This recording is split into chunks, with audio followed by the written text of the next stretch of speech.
கர்த்தருடைய பரிசுத்த நாமத்திற்கு மகிமை உண்டாகட்டும்.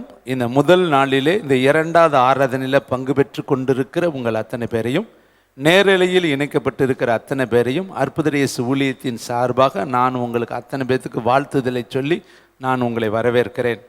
இந்த இரண்டாவது ஆராதனைக்கு என்று ஆவியானவருடைய சமூகத்தில் காத்திருக்கிற வேளையில் உங்களுக்கு தேவன் கொடுக்கும்படி கொடுத்த தேவனுடைய வார்த்தை 1 பேதுரு புஸ்தகம் 5ஆம் அதிகாரம் 6வது 7வது வார்த்தை, 321வது பக்கம், புதிய ஏற்பாடு, 321வது பக்கம், புதிய ஏற்பாடு, 1 பேதுரு 5ஆம் அதிகாரம் 6வது 7வது, முடிந்தால் 8வது 9வது வசனம் வரையும் கூட நம்ம வாசிக்கலாம். அது மிக ஆசீர்வாதமான வார்த்தை. சேர்ந்து வாசிக்கலாமா எல்லாரும்?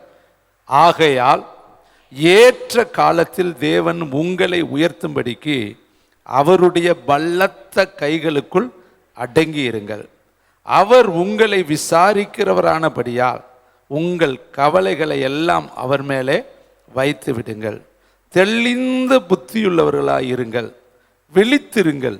ஏனெனில் உங்கள் எதிராளியாகிய பிசாசானவன் கர்ச்சிக்கிற சிங்கம் போல் எவனை விழுங்கலாமோ என்று வகை தேடி சுற்றித் திரிகிறான். விசுவாசத்தில் உறுதியாயிருந்து அவனுக்கு எதிர்த்து நில்லுங்கள். உலகத்தில் உள்ள உங்கள் சகோதரரிடத்தில் அப்படிப்பட்ட பாடுகள் நிறைவேறி வருகிறது என்று அறிந்திருக்கிறீர்களே. கர்த்தருடைய பரிசுத்த நாமத்திற்கு மகிமை உண்டாகட்டும். இந்த நாளில் முதல் நாள் நீங்களும் நானும் அநேக எதிர்பார்ப்போடு தேவனுடைய ஆலயத்துக்கு வந்திருக்கிறோம். எல்லாருக்குள்ளேயும் எதிர்பார்ப்பு உண்டு. ஒவ்வொருத்தருக்கும் ஒவ்வொரு எண்ணம் உண்டு, ஏக்கம் உண்டு, எதிர்பார்ப்பு உண்டு, வாஞ்சை உண்டு, தாகம் உண்டு. அநேக நாளாய் காத்திருக்கிற காரியத்தில் இந்த மாதத்தில் தேவன் ஒரு காரியம் செய்ய மாட்டாரான்னு சொல்லி நம்ம எதிர்பார்ப்போடு கூட வந்திருக்கிறோம். ஏனென்றால் நாட்களை விசேஷித்து கொள்கிறவன் கர்த்தருக்கென்று விசேஷித்து கொள்ள வேண்டும் என்று சொல்லி வேதம் சொல்கிறது. உபவாச நாளை நியமிங்கள் என்று சொல்லி வேதம் சொல்லுகிறது. இதெல்லாம் நம்மக்கிட்ட தான் சில பொறுப்புகளை ஆண்டவர் கொடுத்துருக்கார். உபவாச நாளை நியமிங்க, நாட்களை விசேஷித்து கொள்ளுங்க, கர்த்தருடைய நாளை மனமகிழ்ச்சி நாள் என்று எண்ணுவாயானால், அதுவும் நம்ம கையில் தான் கொடுத்துருக்காரு. நீ தான் இந்த நாளை நல்ல நாளாக எண்ணணும், இது மகிழ்ச்சி நாளாக எண்ணணும். எண்ணினேன்னா உன்னை பூமியின் உயர்ந்த இடங்களில் உன்னை தேவன் ஏறி வரும்படி பண்ணுவார், சிறந்திருக்கும்படி பண்ணுவார். இப்படி வசனத்தில் நிறைய இடத்துல நம்ம வேலையும் நிறையா இருக்குது. நம்ம வேலையெல்லாம் ஆண்டவர் உங்கள்கிட்ட என்ன இருக்குது அதை என்கிட்ட கொண்டுட்டு வாங்குங்கிறார். கொண்டுட்டு வர வேண்டியது நம்முடைய வேலை. கல்லை எடுத்து போட வேண்டியது நம்முடைய வேலை. அமர வைக்கிறது நம்முடைய வேலை. எல்லாரையும் வரிசையாக உட்கார பண்ணுங்கன்னு சொல்கிறார் இல்லையா? அந்த உட்கார பண்ண வேண்டியது நம்முடைய வேலை.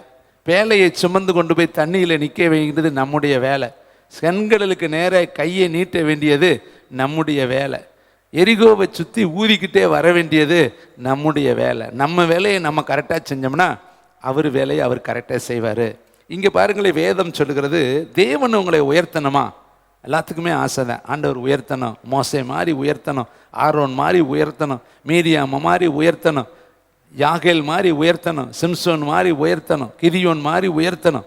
எல்லாருக்குமே அந்த ஆசை இருக்குது. ஏன்னா இந்த உலகத்தில் ஒரு தடவை தான் நம்ம வாழ்கிறோம். எங்கேயோ ஒரு மூலையில் மறைந்திருக்க நம்ம விரும்பவில்லை. எலும்பி பிரகாசிக்க நம்ம ஆசைப்படுகிறோம். ஆனால் நம்ம எலும்பி பிரகாசிக்கிறதுக்கு முன்னாடி நம்ம செய்ய வேண்டிய ஒரு வேலை இருக்குது. என்ன சொல்கிறார் பாருங்க, ஏற்ற காலத்தில் தேவன் உங்களை உயர்த்தும்படிக்கு அவருடைய பலத்த கரத்துக்குள் அடங்கி இருங்க. அவர் உயர்த்தணும்னா நம்ம அடங்கி இருக்கணும். நம்ம அடங்கி இல்லாட்டா அவர் உயர்த்த மாட்டார். நீங்கள் நல்ல கூர்மையை பார்த்தீங்கன்னா ஆகார பார்த்து சொல்கிறாரு, எங்கே வர்ற, எங்கே போகிற, ஏன் ஓடுற, போய் உன்னுடைய நாச்சியார கையில் அடங்கி இருங்கிறார். அப்போ அடங்கி இருக்க வேண்டிய இடத்துல அடங்கி இருக்கணும். நம்ம இன்றைக்கி அடங்குவதே கிடையாதுங்க. நம்மளால அடங்கி ஒரு இடத்துல இருக்க முடியல. நம்மளை யாருமே அடக்கவும் முடியல. அவங்களுக்கு தான் சொல்லுவாங்க அடங்கா பிடாரின்னு சொல்லுவாங்க. இவங்களை யாருமே அடக்கவே முடியாது. அப்போ அருமையானவர்களே, நம்ம அடங்கி அமர்ந்தால் தான் கர்த்தர் நம்மளை ஆசீர்வதிக்க முடியும். அடங்காத பட்சத்தில் கர்த்தர் நம்மளை ஆசீர்வதிக்க முடியாது. அப்போ தேவன் உங்களை உயர்த்தும்படிக்கு அடங்கணும். எங்கே அடங்கணும்? ஜெபத்தில் முதல்ல உட்காரு. ஜெபமே இல்லாமல் ஓடிக்கிட்டே இருந்தால் நம்ம ஜீரோவாக தான் இருப்போம். ஹீரோவாக மாறவே முடியாது.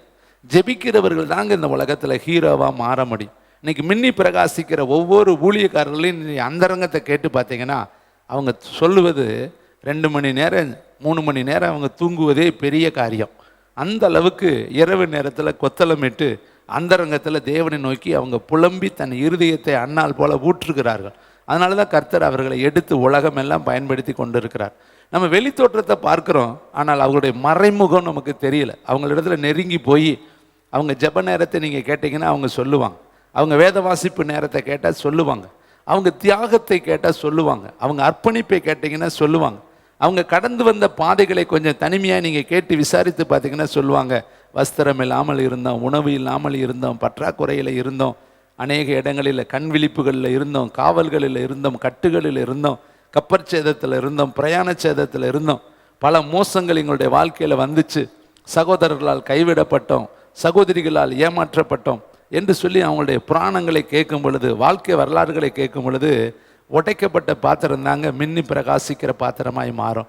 அப்போ தேவனிடத்தில் நீங்கள் அடங்கி இருந்தால் நிச்சயம் 100% கர்த்தர் உங்களை உயர்த்துவார்.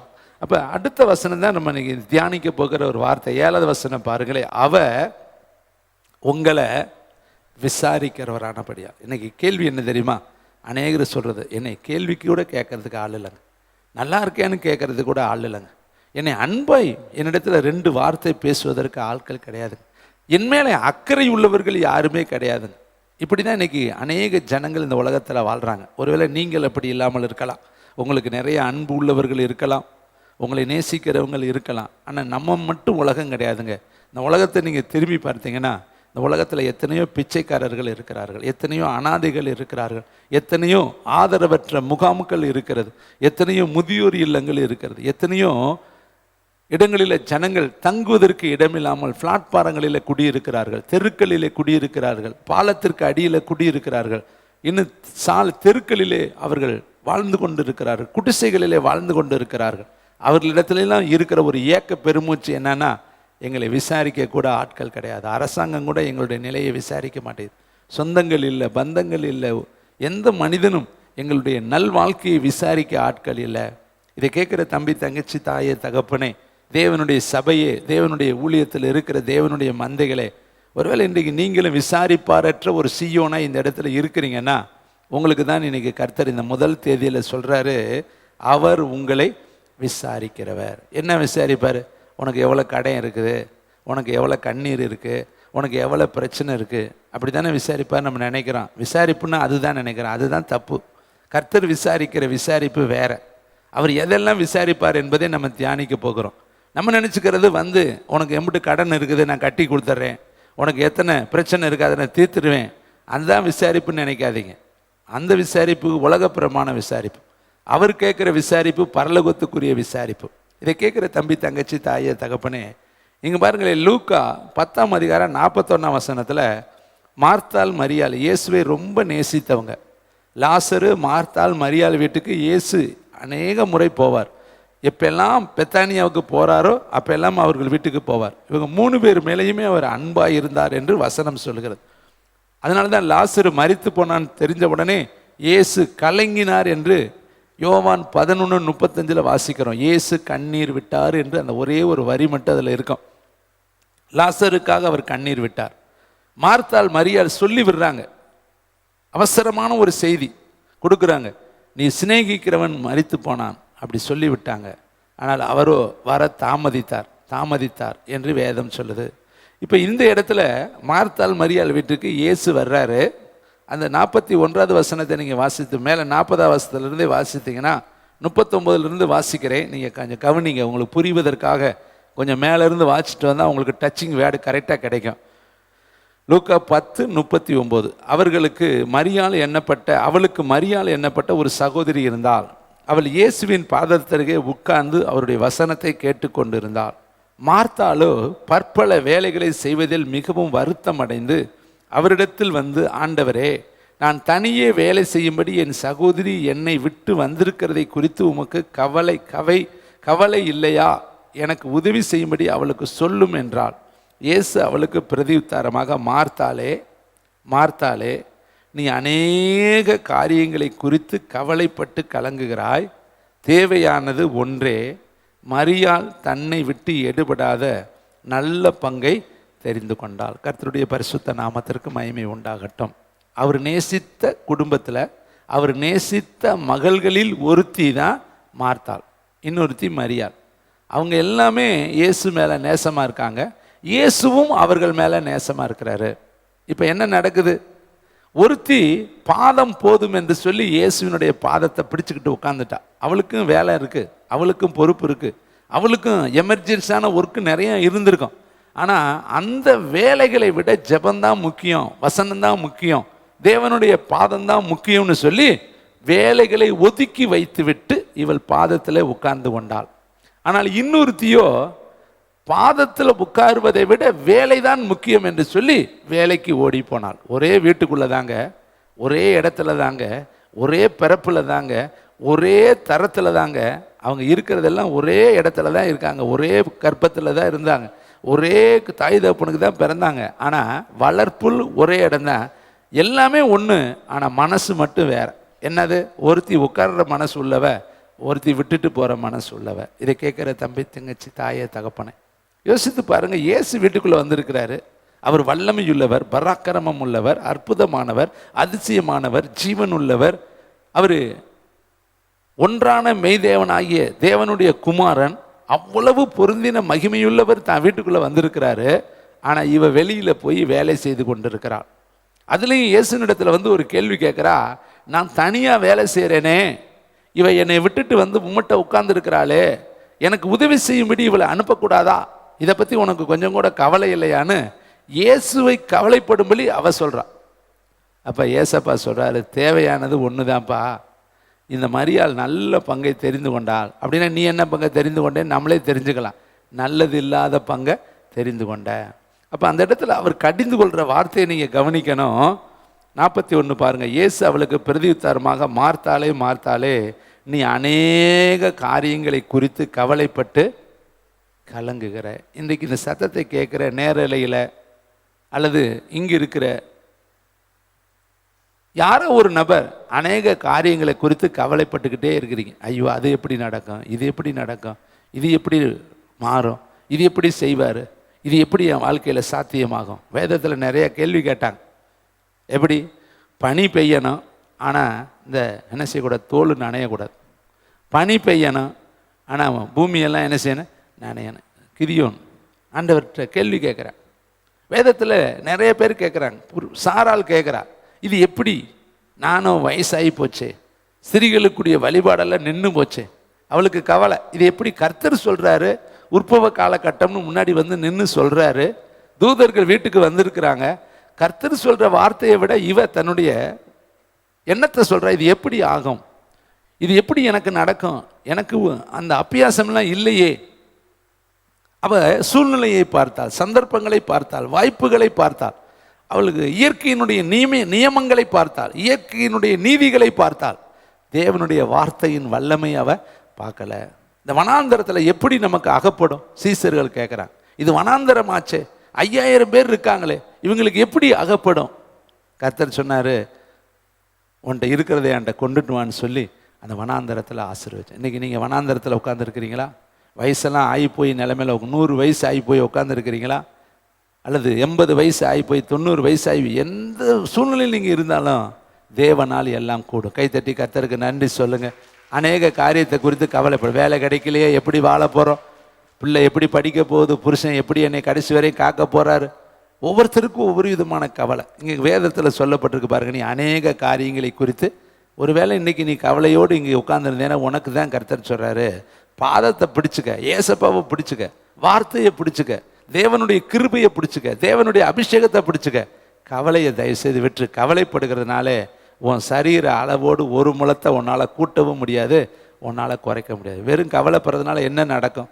மத்தேயு புஸ்தகத்தில் 6ஆம் அதிகாரத்தில் 25ஆம் வசனத்திலேருந்து 9வது பக்கம் வாசிக்கலாமா? எஸ்தர் பாப்பா எடுத்து வாசி பார்க்கலாம். இன்னைக்கு கவலைகள் நிறைய பேருக்கு கவலை. என்னெல்லாம் கவலை? வசனத்தை வாசிக்கலாம். மத்தேயு புஸ்தகம் 6ஆம் அதிகாரம் 25வது வசனத்தை எல்லாரும் முதல்ல வாசிக்கலாம். 9வது பக்கம் இருக்கு. ஆகையா, ஆமாம், கொட்டை போடுங்க, உண்போம், அடுத்து எண்ணத்தை குடிப்போம் என்று உங்கள் ஜீவனுக்காகவும், எண்ணத்தை உடுப்போம் என்று உங்கள் சரீரத்துக்காக. 3 எண்ணத்தை. முதல்ல எண்ணத்தை உண்போம், எண்ணத்தை குடிப்போம், எண்ணத்தை உடுத்துவோம். ட்ரெஸ்ஸுக்காகவும் குடிக்கிறதுக்காகவும் சாப்பிட்றதுக்காகவும் என்ன செய்யக்கூடாதுன்னு சொல்லியிருக்கிறாரு? கவலைப்படாதிருங்கள். பக்கத்தில் சொல்லுங்கள், சாப்பாட்டுக்காக கவலைப்படாதீங்க, தண்ணிக்காக கவலைப்படாதீங்க.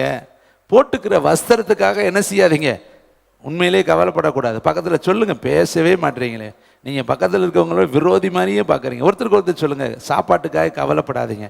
40 வருஷங்க அடுப்பு மூட்டலை, விறகு எரியலை, எந்த ஆடு மாடு அடிக்கலை, 40 வருஷம் மண்ணாவை கொடுத்து அழகாக நடத்தினார். கைத்தட்டி கர்த்தருக்கு நன்றி சொல்லுங்கள். வனாந்தரத்தில் 3 நாள் உட்கார்ந்துருந்தாங்க. எங்கேயும் ஒரு அடுப்புக்கு சத்தம் கேட்கல, சமையல் வேலையே கிடையாது, அங்கே எந்த விதமான கிச்சன் ரூமே கிடையாது.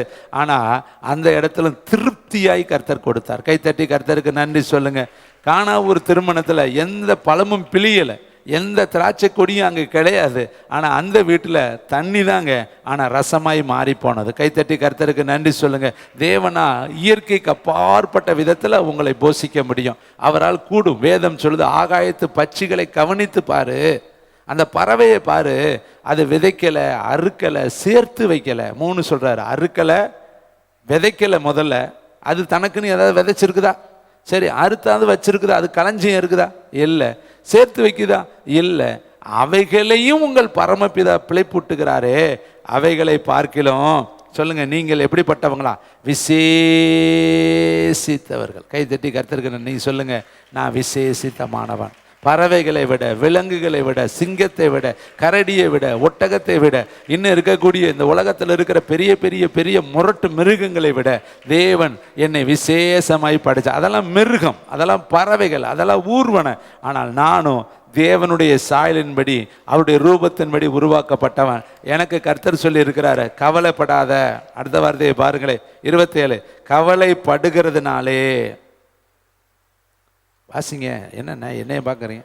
எல்லாமே நான் சொல்லிட்டு அப்புறம் நீங்கள் எதுக்கு சொல்லுங்க. கவலைப்படுகிறதுனாலே உங்களில் எவன் தன் சரீர அளவோடு, ஒரு வேலை கவலைப்பட்டால் கூட்டிடலாம், குறைச்சிடலான்னா எல்லாருமே கூட்டிக்கோ. இதுக்கு குறைக்கிறதுக்கு என்ன பாடுபடுறாங்க தெரியுமா?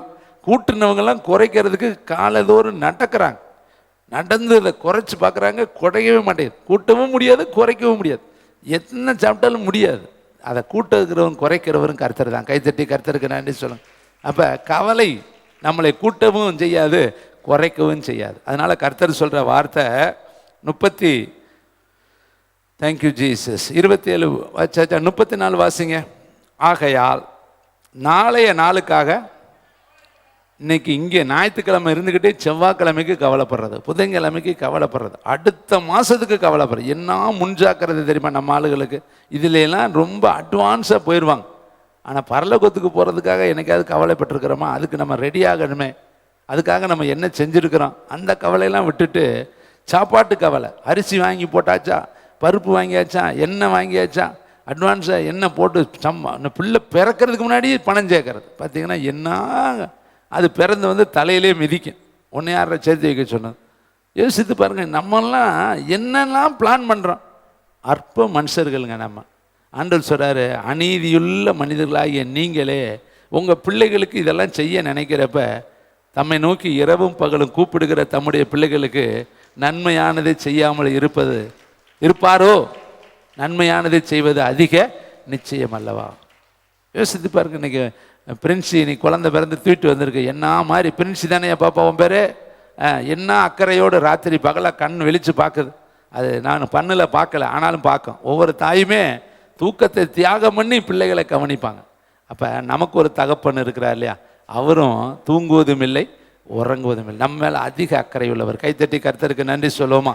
அப்போ கர்த்தருடைய வார்த்தை சொல்கிறது, நீங்கள் கவலைப்படாதீங்க, அநேக காரியத்தை குறித்து கவலைப்படாதீங்க. பிள்ளைகளை கர்த்தருக்கென்று வளர்த்துடுங்க. இன்றைக்கி பெற்றோர் என்ன நினைக்கிறாங்க தெரியுமா? தவறான ஒரு கருத்து உங்கள் மனசில் பதிஞ்சிருக்கு. என் பிள்ளை நான் என்ன செய்வேன், என் பிள்ளை எப்படி படிக்க வைப்பேன், என் பிள்ளை எப்படி வளர்ப்பேன், என் பிள்ளை எப்படி நான் திருமணம் முடிச்சு கொடுப்பேன், என் பிள்ளை எப்படி குழந்தை பிறக்க போகுது, என் பிள்ளைக்கு பிறக்கிற குழந்தைய நான் நல்லா தெரிஞ்சுங்க. இந்த வார்த்தை பூராமே தவறு. கர்த்தர் சொல்கிறாரு, பிள்ளைகள் கர்த்தரால் வரும் சுதந்திரம். கை தட்டுங்க பார்க்கலாம். யார் சுதந்திரம்? யார் கொடுத்தாரு சொல்லுங்க, யார் கொடுத்தாரு? அடுத்த வார்த்தை சொல்ற, பிள்ளைகளை எனக்கென்று நான் உனக்கு. அப்போ நீ யாரு? வேலைக்காரி. நல்லா தெரிஞ்சுக்க, நீ பிள்ளை வளர்க்குறதுக்கு வேலைக்காரி. எல்லாரும் சொல்லுங்க, நான் 2 பிள்ளைகளுக்கு வேலைக்காரி. நீங்கள் ஒவ்வொருத்தரும் ஒன்றும் சொல்ல மாட்டேங்கிறீங்க. பிள்ளை ஏன் பிள்ளை இல்லையே, அவர் தானே உனக்கு கொடுத்துருக்குறாரு. நீ ஏன் எப்படி பிள்ளை உருவாக்க முடியும்? அப்படின்னா உருவாக்கிடலாமே, டக்கு டக்குன்னு உருவாக்க முடியாது. அவர் மாத்து கர்த்தர் உனக்கு குழந்தை கொடுக்காட்டி குழந்தை பெற்றெடுக்க முடியாது. அவங்க வேதம் சொல்லுது கற்பத்தை அவர் அடைச்சி வச்சிருக்கிறாருன்னு வேதம் சொல்லு. அருமையானவர்களே, அப்போ நீ குழந்தைய வளர்க்குற என்ன காரி சொல்லுங்க, தாய்மாரெல்லாம் சொல்லுங்க, நீ வேலைக்காரி. உனக்கு கூலி கிடைக்கணும்னா ஒழுங்க உன் பிள்ளைய அவ்வளோதான் வேலை. நீ உரிமை கொண்டாடக்கூடாது. வளர்க்குற வேலையில தான் நீ ஒழுங்காக இருக்கணும். வளர்த்து நீ கொடுத்துட்டேனா அவர் உனக்கு கூலி கொடுப்பார். கைத்தட்டி கருத்திருக்கிறேன். அப்போ கவலை யாருது? கவலை யாருது? நம்ம கவலைப்பட்டுக்கிட்டு கிடக்கிறது. ஐயோ ஏன் பிள்ளை, ஏன் பிள்ளை, ஏன் பிள்ளை. அவர் சொல்லுவார், ஏன் பிள்ளைன்னு நீ சொன்னாலே முதல்ல மிஸ்டேக். கர்த்தருடைய பிள்ளை நீங்கள் என்னை நம்பி கொடுத்துருக்கிறீங்க ஆண்டவரே, அதை நான் உமக்கென்று வளர்த்து நான் உமட்ட ஒப்படைக்கணும். அப்போ பிள்ளைக்கு கர்த்தர் கொடுத்துருக்கிறார். எதுக்கு? நல்லா வளர்க்குறதுக்கு தான் கொடுத்துருக்காரு. எனக்கென்று வளர்த்துடு, நான் உனக்கு என்ன கொடுப்பேன். இன்றைக்கி யாருக்கு வளர்க்குறாங்க? பிறக்கும் பொழுதே வேற எதை சொல்லித்தான் வளர்க்குறாங்க. வேற எதை சொல்லி வளர்த்தா பிள்ளை வேறு வெளியில் போயிடும். அப்போ கூலி எப்படி கொடுப்பாரு? தான் கொடுப்பார். அப்போ கூலி வாங்கணும்னா பிள்ளைய கர்த்தருக்கென்று வளர்த்துறணும். இங்கே வேதத்தில் சொல்லப்பட்டிருக்கு, நாளைய தினத்துக்காக நீ என்ன செய்யாத, கவலைப்படாத. நீ நாளைக்காக நினைக்காத. இன்னைக்கு பொழப்பு பார்ப்போம். இன்னைய நாள் வரையும் தேவனுக்கு உண்மையாக இருப்பான். நாளைய தினம் அங்கேயே இருக்கு பாருங்க, நாளைக்காய் கவலைப்படாதிருங்கள், நாளைய தினம் தன்னுடையவர்களுக்காக கவலைப்படும். அந்தந்த நாளுக்கு கைத்தட்டுங்க, அதின் பாடுகள் போதும். மன்னா கொடுத்தாரே, ஒரு வாரத்துக்கு மன்னா கொடுத்தாரா? நீங்கள வேதத்தை நல்லா படித்த கற்று தேர்ந்த நிபுணர்கள் சொல்லுங்க பார்க்கலாம். ஒரு வாரத்துக்கு மன்னா கொடுத்தாரா? கொடுக்கல. ஏன்னா பேசவே மாட்டீங்க. நல்லா பேசலாம், நம்ம தானே இருக்கிறோம். திங்கக்கிழமைக்கு மன்னா திங்கக்கிழமை தான் கிடைக்கும். செவ்வாய்க்கிழமைக்கு மன்னா, புதன்கிழமைக்கு மன்னா, வியாழக்கிழமைக்கு மன்னா. ஒரு நாளைக்கு முன்னாடி வாங்கி வச்சோம்னு வச்சுக்க, புழுத்து போயிடும், பூசணும் பூத்து போயிடும். சனிக்கிழமைக்கு ஒரு நாளைக்கு ஞாயிற்றுக்கிழமைக்குரிய மன்னாவையும் சேர்த்து கொடுப்பார். அன்னைக்கு கெட்டு போகாது. அப்போ என்னைக்கு கூட்டி கொடுக்கணுமோ கூட்டி கொடுப்பார், என்னைக்கு சேர்த்து வைக்கணுமோ அன்னைக்கு சேர்த்து வைக்க சொல்லுவார். என்னைக்கு சேர்த்து வைக்கக்கூடாதோ அன்னைக்கு சேர்த்து வைக்கக்கூடாது. அப்போ கவலைப்படாதீங்க. எப்படி என் பிள்ளையை படிக்க வைக்க போகிறேன், என் பிள்ளைக்கு எப்படி வீடு கட்ட போகிறேன். ஐயோ தங்க நேற்று ஒரு பிரதர்கிட்ட பேசிகிட்டு இருக்கேன். ஐயோ கடன்னு தங்க ரேட்டு ஏறிடுச்சு பிரதர். எப்படி பிரதர் நான் பிள்ளைகளை வச்சுருக்கிறேனே, அதை பற்றி எங்கள் ஏற்றுனவர் இறக்குவார்ல, இறக்க மாட்டாருன்னு யாருக்கு தெரியும். எதையும் செய்வாருங்க, எல்லாவற்றையும் செய்ய என்ன செய்வார்? வல்லமையுள்ளவராக இருக்கிறார். அருமையான தம்பி தங்கச்சி தாயை கவலைப்படாத. சரீரத்தில் ஒரு முழம் கூட்டவும் முடியாது, உன்னால் குறைக்கவும் முடியாது. இன்னைக்கு சொல்லுங்க, கர்த்தர் மேலே சொல்லுங்க பார்க்கல, கர்த்தர் மேலே பாரத்தை அவர் உன்னை விசாரிக்கிறார். அதனால உங்க கவலையை அவர் மேலே வச்சிருங்க. சரி, வேற எதை விசாரிப்பார்? வேதத்தில் அவர் விசாரித்த பகுதிகள் நிறைய இருக்கு. எபிரேயர் புஸ்தகத்தில் நம்ம செய்ய வேண்டிய ஒரே ஒரு வேலையை எபிரேயர் 2ஆம் அதிகாரம் 4ஆம் வசனம் சொல்லப்பட்டிருக்கு. பக்க நம்பர் 299. நமக்கு என்ன கவலை இருக்கணும்? நமக்கு பட வேண்டிய கவலை ஒரே ஒரு கவலை தான் இந்த உலகத்தில் இருக்குது. அந்த கவலையை நீங்கள் பட்டு அந்த மனதில் நிரப்புங்க. எபிரேயர் புஸ்தகம் 2ஆம் அதிகாரம் 4வது வசனம். அடையாளங்களினாலும் அற்புதங்களினாலும் பலவிதமான பலத்தை செய்கையினாலும் தம்முடைய சித்தத்தின்படி பகிர்ந்து கொடுத்த பரிசுத்த ஆவியின் வரங்களினாலும் தேவன் தாமே சாட்சி கொடுத்ததுமாயிருக்கிற இவ்வளவு பெரிதான இரட்சிப்பை குறித்து நாம் கவலை அற்றி இருப்போமானால் தண்டனைக்கு எப்படி தப்பித்து. அப்போ இந்த உலகத்தில் கவலைப்பட வேண்டிய ஒரே ஒரு காரியம், ஐயோ இவர் ரட்சிக்கப்படலையே, அவர் ரட்சிக்கப்படலையே, அம்மா ரட்சிக்கப்படலையே, அப்பா ரட்சிக்கப்படலையே, கணவன் ரட்சிக்கப்படலையே, என் தெருவு ரட்சிக்கப்படலையே, என் வீடு ரட்சிக்கப்படலையே, என் கூட வேலை பார்க்குறவங்க ரட்சிக்கப்படலையே, அப்படி சொல்லி தான் நீ கவலைப்படணும். அந்த தான் உனக்கு கவலையாக இருக்கணும். எழுதியிருக்குது பார்த்தீங்களா? இவ்வளவு பெரிதான ரட்சிப்பை குறித்து நாம் கவலை அற்றி இருப்போமானால் தண்டனைக்கு எப்படி தப்பித்து கொள்வோம். அப்போ நம்ம எதுக்கு கவலைப்படணும்? கிதியோன்னு சொல்லு பார்க்கலாம். ரட்சிக்கப்படலையேன்னு சொல்லி அழுகணும். ஆண்டவரே எங்கள் ஊருக்காரங்கெல்லாம் என்ன ரட்சிக்கப்படலையே, எங்கள் தெருவுக்காரங்களாம் அந்த கவலை உனக்குள்ள நாள்தோறும் இருக்கணும். பவுல் சொல்றாரு, சபைகளை குறித்த கவலை நாள்தோறும் என்னை ஒட்டுக்குகிறது. பார்த்தீங்களா? அப்போ அவருக்கு என்ன கவலை இருந்துச்சு? தன்னை பற்றி கவலை இல்லை. சபைகள் இப்படி இருக்கே, சீரழிஞ்சு போய் இருக்குது, சபைகளுக்குள்ள பாவம் இருக்குது, சபைகளுக்குள்ள அசுத்தம் இருக்குது, சபைகளுக்குள்ள வளர்ச்சி இல்லையே, சபைகள் இன்னும் பூரணப்படலையே, சபைகள் இன்னும் பக்தி விருத்தி அடையலையே, சபைகள் பரிசுத்த ஆவியில நிரம்பலையே, சபைகள் இன்னும் கர்த்தருடைய வார்த்தைக்கு நேராக திரும்பலையேன்னு சொல்லி சபைகளை குறித்து கவலை அவரை நாள்தோறும் ஒட்டிக்கினதான். இன்னைக்கு நம்ம சபையை குறித்து எத்தனை பேர் கவலை உள்ளவர்களாக இருக்கிறீங்க? இப்படி ஜனங்கள் நிர்விசாரமாக இருக்காங்களே ஆண்டவரேன்னு என்னைக்காவது கவலைப்பட்டிருக்கிறீங்களா? ஐயோ இந்த மக்கள் இப்படி இருக்கிறாங்களேன்னு சொல்லி நீங்கள் கவலைப்பட்டா தாங்க அந்த பரலோகம் இந்த கவலையை அங்கீகரிக்கும். வேதம் சொல்லுது பாருங்க, ரட்சிப்பை குறித்து நாம் கவலை அற்று இருப்போமானால். அப்போ எதை பற்றி கவலைப்படணும்? உணவுக்காக கவலைப்படக்கூடாது, உடைக்காக கவலைப்படக்கூடாது, இருப்பிடத்துக்காக கவலைப்படக்கூடாது, எண்ணத்தை உடுத்துவோம்னு கவலைப்படக்கூடாது, உன் பிள்ளைகளுக்காக கவலைப்படக்கூடாது, மற்ற காரியத்துக்காக கவலைப்படக்கூடாது. ஆனால் மக்களை குறித்து உனக்கு என்ன இருக்குன்னா கவலை. இன்னைக்கு எவ்வளவு ஜனங்கள், அவங்கள குறித்து உன் மனசுக்குள்ளே என்ன பாரம் வந்துச்சு? எத்தனை நாள் அழுதிங்க? இன்னைக்கு எத்தனை பேர் குடிச்சிட்டு வெறிச்சிட்டு வேசித்தனம் பண்ணிக்கிட்டு விபச்சாரத்தில் வாழ்ந்து கொண்டு கண்ணில் பார்க்குறீங்கல்ல, அவங்களுக்காக எத்தனை நாள் நீங்கள் கவலைப்பட்டு அழுதிங்க? உங்கள் முக நாடி எத்தனை நாள் அதற்காக துக்கமாக இருந்துச்சு? என் பிரதர் சாப்பிடலேன்னு கேட்டால் நீங்கள் சொல்லணும், ஐயோ இவங்கெல்லாம் இப்படி போகிறாங்களே ஆண்டவரே, அது என் மனசை ரொம்ப பாதிக்குது, அதனால் எனக்கு சாப்பாடு வேண்டான்னு எத்தனை பேர் நம்ம இருக்கிறோம்? 3 நேரம் முக்க சாப்பிட்டுவிட்டு தூங்கிவிட்டு கேட்டால் கவலைப்படுறோம்னா எப்படி? எந்த கவலை உன் இருதயத்தில் இருக்கணும்? ரட்சிப்பை குறித்து உனக்கு கவலை இருக்கணும், தேசத்தை குறித்து உனக்கு கவலை இருக்கணும், பரலோகத்தை குறித்து உனக்கு பாரம் இருக்கணும், நரகத்தை குறித்து உனக்கு வருத்தம் இருக்கணும். ஒவ்வொரு ஜனங்களும் கண்ணீர் அஞ்சலியை நீ பார்க்குற பொழுதெல்லாம், 108 வாகனத்தை நீ பார்க்குற பொழுதெல்லாம், அலறொலி சத்தத்தை நீ கேட்குற பொழுதெல்லாம் உன் இருதயத்தில் ஒரு கர்ப்ப வேதனை பிடிக்கணும். எஸ்தரை பார்த்து மொர்தெகாய் கேட்குற, இது ஆகாஷ் ராஜா கேட்குறாரு, உன் வேண்டுதல் என்ன, உன் விண்ணப்பம் என்ன, என்ன வேணும்? அவர் என் ஜனம் வேணும், என் கொலை வேணும், என் கோத்திரம் வேணும். என் ஜனங்கள் இப்படி இருக்கும் பொழுது நான் எப்படி நிம்மதியாக இருப்பேன்? எனக்கு என் ஜனம் வேணும். அதுதான் அவளுடைய விருப்பமும் விண்ணப்பமும் மன்றாட்டும் வேண்டுதலுமாக இருந்தது. இதை கேட்குற தம்பி, தங்கச்சி, தாயே, தகப்பனே, ஒரே ஒரு காரியத்தை குறித்து கவலைப்படுன்னு வேதம் சொல்லுது. அந்த ஒரு காரியமும் ரட்சிப்பை குறித்து நீ கவலையற்று இருப்பாயானா. இன்னைக்கு பாருங்கள், ஒரே வீட்டுக்குள்ளே 2 பேர் வாழ்கிறாங்க, ஒருத்தர் ரட்சிக்கப்படாமையே இருக்கிறாரு. அந்த ரட்சிப்புக்காக என்ன சிஸ்டர் ஜெபம் பண்ணுறீங்களா? அவர் பட்டாத்தான் என்ன, படாட்டி தான் எனக்கு என்ன, எதை இருக்கிற வரையும் புருஷன் முன்னாடியே ஓட்டிட்டு அவரும் ஒரு பக்கம் போகட்டும், நானும் ஒரு பக்கம் போகட்டும். இவரும் மோட்சத்துக்கு வந்து நானும் மோட்சத்துக்கு போனால் அங்கே வந்து சண்டை போடுவார். அதனால் அவர் அங்கிட்ட போட்டோம் கிட்ட போ பாருங்க. தள்ளுதல் சீட்டை கொடுக்கறதுக்கு இடத்த அவங்க செலக்ட் பண்ணுறாங்க. அங்கேயும் அவர் வர வேண்டாம், அங்கே வந்து என்னை போடியும் பாரு, வாடியும் பாரு, அவளையும் பாரு, இவளை பாரு. இங்கேயே புருஷனை பற்றி மனைவிக்கு கசப்புங்க.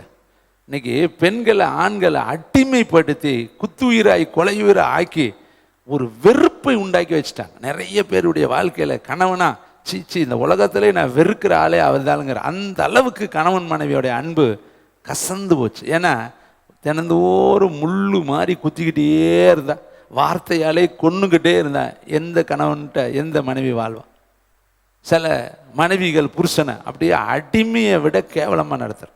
புருஷன்னா கிள்ளுக்கிற மாதிரி மதிப்பில்லாத வார்த்தையா, அது இது எருமை கழுத மாடு அப்படி சொல்லி கேவலமான ஒரு வார்த்தைகளால் இன்னைக்கு சமுதாயத்தில் பேசுவதை நாம் பார்க்கிறோம். அவனுக்கு ஒன்றுமே தெரியாது. அடுத்தவன்கிட்ட போய் சொல்கிறது, எங்கள் வீட்டுக்காரன் ஒன்றுமே தெரியாது, உனக்கு எல்லாமே உலகத்தில் தெரியும், நீ தான் நேராக இறங்கி வந்த பிரபுன்னு போய் அவனை தூக்கி பேசிவிட்டு தான் புருஷனை ஒன்றுமே தெரியாத முட்டாளாக பேசுறது. எசுத்து பாருங்க தம்பி, தங்கச்சி, தாயை, தகவனை, உனக்கு கொடுத்த கிரீடத்தை ஒன்றும் தெரியலேன்னு நீ சொன்னேனா, உனக்கு கொடுத்த மகுடத்தை ஒன்றும் தெரியலேன்னு நீ சொன்னேனா, உன்னுடைய வாழ்க்கையில் எப்படி ஆண்டவர் ஜெயத்தை கொடுப்பார்? அப்போ உங்கள் வீட்டில் இருக்கிறவங்களுடைய ரட்சிப்பை குறித்து கவலைப்படுங்க, அதுக்காக கொஞ்சம் அழுங்க, அதற்காக நீங்கள் கொஞ்சம் ஜெபம் பண்ணுங்க.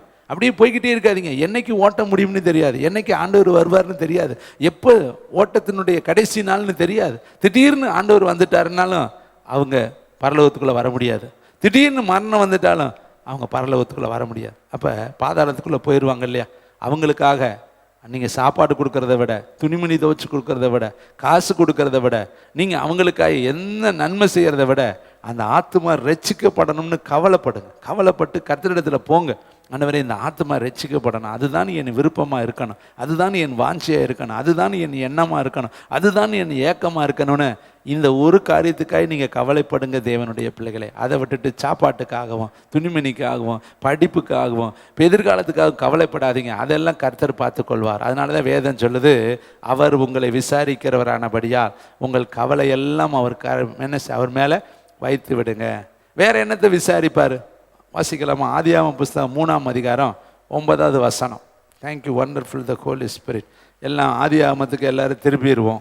அங்கே கர்த்தர் விசாரிக்கிற ஒரு விசாரிப்பை நான் உங்கள் மத்தியில், நீங்கள் நினைக்கிற மாதிரி சாப்பாடு இருக்குதா உணவு இருக்கான்லாம் விசாரிக்க மாட்டார். அவர் முதல்ல கேட்குற விசாரிப்பு பாருங்கள். அப்பொழுது தேவனாகிய கர்த்தர் ஆதாமை கூப்பிட்டு, நீ ஏன் கேட்கிறாரு? 8வது வசனம் பாருங்க. பகலில் குளிர்ச்சியான வேளையிலே தோட்டத்திலே உலாவுகிற தேவனாகிய கர்த்தருடைய சத்தத்தை அவர்கள் கேட்டார்கள். அப்பொழுது ஆதாம் அவன் மனைவியும் தேவனாகிய கர்த்தருடைய சத்தத்துக்கு விலகி தோட்டத்தின் விருட்சங்களுக்குள்ளே ஒளித்து கொண்டார்கள். கர்த்தர் அந்த தோட்டத்துக்கு வர்றாரு, தாம் உண்டாக்கின ஏதேன் தோட்டத்துக்கு. எதுக்கு வர்றாரு? தாம் உண்டாக்கின ஆதாமும் ஏவாளோடு பேசுவதற்காக, உலாவுவதற்காக, சங்கமிப்பதற்காக, அவர்களோடு சம்பாசிப்பதற்காக. அவர்களிடத்தில் சாமுவேலிட்ட எப்படி தன் இருதயத்தை திறந்தாரோ அதுபோல தன்னுடைய உணர்வுகளை, எண்ணங்களை, ஏக்கங்களை, விருப்பங்களை, வாஞ்சைகளை பிள்ளைகளிடத்தில் பரிமாறுவதற்காக அவர் என்ன செய்கிறாருன்னா ஏதேன் தோட்டத்துக்குள்ளே வர்றாரு. ஆனால் இவர்கள் என்ன பண்ணிட்டாங்கன்னா ஏதேன் தோட்டத்தில் போய் ஒளிந்து கொண்டார்கள். ஏன் ஒளிந்து கொண்டார்கள்? கர்த்தருக்கு விருப்பமில்லாத காரியத்தை இவர்கள் செய்துட்டதுனால கர்த்தர் முன்னாடி நிற்க முடியாமல் போய் தங்களை ஒளித்து கொண்டார்கள். அப்போ கர்த்தராகிய தேவன், பிதாவாகிய தேவன், பரலோக பிதாவாகிய தேவன் அந்த 9வது வசனத்தில் அப்பொழுது தேவனாகிய கர்த்தர் ஆதாமே கூப்பிடுறாரு. ஆதாமே, இப்போ ப்ராப்பர்சி சொல்லவா, உங்களை ஒவ்வொருத்தரையுமே கூப்பிடுறாரு. எங்கம்மா இருக்கிற? ஜெப நேரத்தில் நீ எங்கே இருக்கிற? வேத வாசிப்பு நேரத்தில் நீ எங்கே இருக்கிற? ஊழியம் நடந்துக்கிட்டு இருக்கிறப்ப நீ எங்கே இருக்கிற? எழுப்புதல் காலத்தில் நீ எங்கே இருக்கிற? எங்கே போய் ஒளிஞ்சிருக்கிற? எங்கே போய் நீ படுத்திருக்கிற? எங்கே போய் நீ தங்கி இருக்கிற? எலியாவை பார்த்து கேட்டார், உனக்கு குகைக்குள்ளே என்னப்பா வேலை? வெளியே வாப்பா, முதல்ல நீ போக வேண்டிய தூரம் ரொம்ப தூரம் இருக்கு. இவன் என்ன சொல்கிறேன்? நான் முற்பிதாக்களை விட நல்லவன் இல்லை, அவனை விட நான் நல்லவன் இல்லை, என் ஆத்மாவை எடுத்துக்க, நான் போதும், இந்த உலகத்தில் வாழ்ந்ததெல்லாம் போதும், என்னை எடுத்துக்க எடுத்துக்க எடுத்துக்க. கர்த்தர் சொல்கிறாரு, எடுத்துக்கிற காலமாடா இது, நீ முதல்ல வெளியே வாடா, இருக்கிற இடத்த விட்டு வெளியே வா, நீ போக வேண்டிய தூரம் ரொம்ப தூரம். கைகளை தட்டி கர்த்தருக்கு நன்றி சொல்லு. நீங்கள் போய் இப்போ எங்கே ஒளிஞ்சிருக்கிறீங்க? நீங்கள் அநேகர் போய் படுக்கைக்குள்ளே படுத்துக்கிறது, போர்வைக்குள்ளே ஒளிஞ்சுக்கிறது, கணவன் மனைவிக்குள்ளே ஒளிஞ்சுக்கிறது, இன்னும் ஊருக்குள்ளே போய் ஒளிஞ்சுக்கிறது, எங்கேயாவது போய் வேலை வெட்டியில் ஒளிஞ்சுக்கிறது. சவுளை எல்லாரும் தேடிக்கிட்டு இருக்காங்க, அவன் தளவாடங்களுக்குள்ளே ஒளிந்து கொண்டான் என்று வேதம் சொல்லுகிறது. நீங்களும் ஒளிஞ்சிருக்கிறீங்களா? மறைஞ்சிருக்கிறீங்களா? ஜெபிக்க வேண்டிய நேரத்தில் ஜெபிக்காமல் எங்கேயாவது வேலையை வச்சு, அப்போத்தான் துவைக்கிறது, அப்போத்தான் தலை குளிக்கிறது, அப்போத்தான் என்ன செய்யறது, அயன் பண்ணுறது, அப்போத்தான் முடி வெட்ட போகிறது. இந்த ஜெபம் பண்ணுற நேரம்னு தெரிஞ்சிருந்தோம் அந்த நேரத்தில் நீயா ஒரு வேலையை கிரியேட் பண்ணி அந்த வேலைக்குள்ளே உன்னை ஒழித்து கொண்டால் தேவனுடைய பார்வையில் நீ எப்படி தேவனுடைய மகிமைக்கு சொந்தக்காரியாக மாறுவ? யோசித்து பாருங்க. ஜெபம் நேரத்தில் யாக்கோப்பும் யோவானும் என்ன பண்ணாங்க? யோவானும் பேதுருவும் ஜெபிக்கும்படி தேவாலயத்திற்கு போனார்கள். எழுதியிருக்கல, ஜெப வேலையாகிய நேரத்தில். அப்போ ஆலயத்தில் ஜெபிக்கிறதுக்குன்னு ஒரு நேரம் இருக்கு. அந்த நேரத்தில் பேதுருவும் யோவானும் தேவாலயத்திற்கு போனார்கள். அப்போ அந்த நேரத்தில் அவர்களாக ஒரு வேலையை உருவாக்கிக்கிட்டு மறைஞ்சு கொள்ளல, ஜெபிக்க போனாங்க. அவங்களுக்காகவே ஒருத்தன் பல வருஷமாக அங்கே உட்கார்ந்துருக்கிறேன். ஏன்னா அவன் வந்து தான் இவன் சுகமாகணும்னு முன்குறிச்சிருக்கிறாரு தேவன். அந்த நேரத்தில் அவன் போனான். அதனதின் காலத்தில் நேர்த்தியாய் செய்கிறவர் அன்னைக்கு அவனை சுகமாக்கினார். அப்போ நீ போக வேண்டிய நேரத்தில் போனாதான், நீ செய்ய வேண்டிய வேலையை செஞ்சாதான். அவன் வெள்ளி இல்லை பொண்ணு இல்லை என்று வீட்டில் இருந்திருக்கலாம்ல. வேதம் சொல்லுது, வெறுங்கையோடு ஆலயத்துக்கு வரக்கூடாதுன்னு பேதுருவுக்கு தெரியும், யோவானுக்கு தெரியும். ஆலயத்துக்கு போனால் அதற்கான காணிக்கை கொண்டுட்டு போகணும்னு தெரியும். வசனம் இருக்குது, வெறுங்கையோடு தேவனுடைய ஆலயத்துக்கு வராத. பாருங்க, சவுல் சாமுவேலை பார்க்க போகும்பொழுது சொல்றாரு, ஞான திருஷ்டிக்காரனை பார்க்கறதுக்கு கொண்டுட்டு போகிறதுக்கு என்கிட்ட ஒன்றுமே இல்லையாப்பா, நான் வெறுங்கையால இருக்கனே, நான் எப்படி ஒரு ஞான திருஷ்டிக்காரனை போய் பார்க்கறது? அப்போ அவன் இந்த வேலைக்காரை சொல்கிறேன், என்கிட்ட சில காரியம் இருக்குது, அதை கொண்டு போய் கொடுத்துட்டு அவரை பார்க்கலாம். அப்போ ஞான திருஷ்டிக்காரங்களை பார்க்க போனாலும் ஏதாவது கொண்டுட்டு போகணும். அடுத்து வந்து பார்த்தீங்கன்னா ஆலயத்துக்கு போனாலும் ஏதாவது கொண்டுட்டு போகணும். இப்படின்னு பிரமாணம் இருக்குது. ஆனால் பேதுருவும் யோவானும் சொல்கிறாங்க, வெள்ளியும் என்கிட்ட இல்லை, பொண்ணும் இல்லை. அவன் பிச்சை கேட்குறவன் வெள்ளியாக கேட்டேன். அதெல்லாம் கவனிங்க. பிச்சை கேட்டவன் என்ன கேட்டிருப்பேன்? காசு தான் கேட்டிருப்பேன், ஏதாவது காசு கொடுன்னு தான் கேட்டிருப்பேன். அப்போ அந்த காசு இல்லை. அதனால தான் சொல்கிறாங்க, என்கிட்ட எதுவுமே இல்லைப்பா, காசும் இல்லை, வெள்ளியும் இல்லை, பொண்ணும் இல்லை, கொடுக்கறதுக்கு ஒன்றுமே என்கிட்ட கிடையாது. ஆனால் என்கிட்ட ஒன்றே ஒன்று இருக்குது, விலை மதிக்க முடியாத இயேசு இருக்கிறான்னு சொல்லி இயேசுவை கொடுத்தார்கள். கைத்தட்டி கர்த்தருக்கு. அப்போ அது என்ன வேலை? ஜெப வேலையாகிய அந்த வேலையில் அவர்கள் உள்ளே போனாங்க, எழுப்புதலை பார்த்தாங்க, கர்த்தரே தேவன் என்பதை அவர்கள் திருஷ்டாந்தரப்படுத்தினாங்க. இதை கேட்குற தம்பி தங்கச்சி ஆதாமை பார்த்து எங்கே இருக்கிறான்னு கேட்டார், விசாரித்தார்ல. இன்னைக்கு உங்களையும் பார்த்து கேட்பார். ப்ராப்பர்சி எழுதி வைத்துக்கொள், உடனே கேட்பாரு.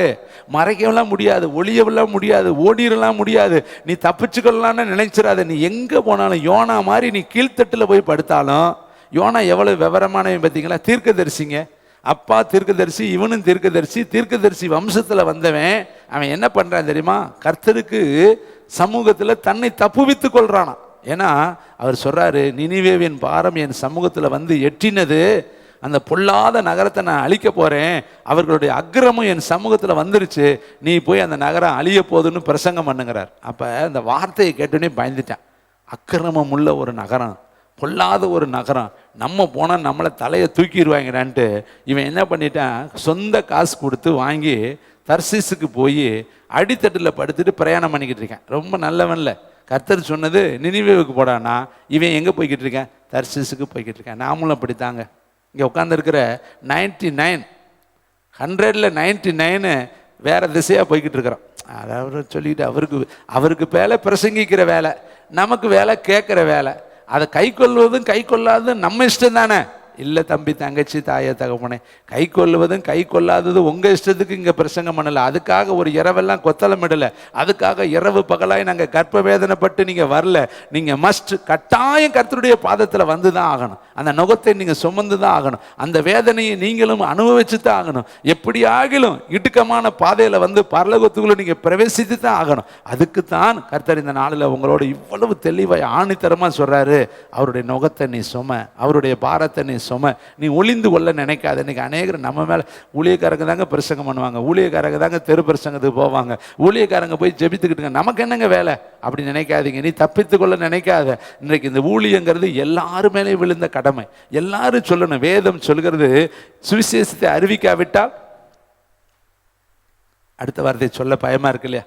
ஐயோ, யார் மேலே? அது யாருக்கு ஐயோ?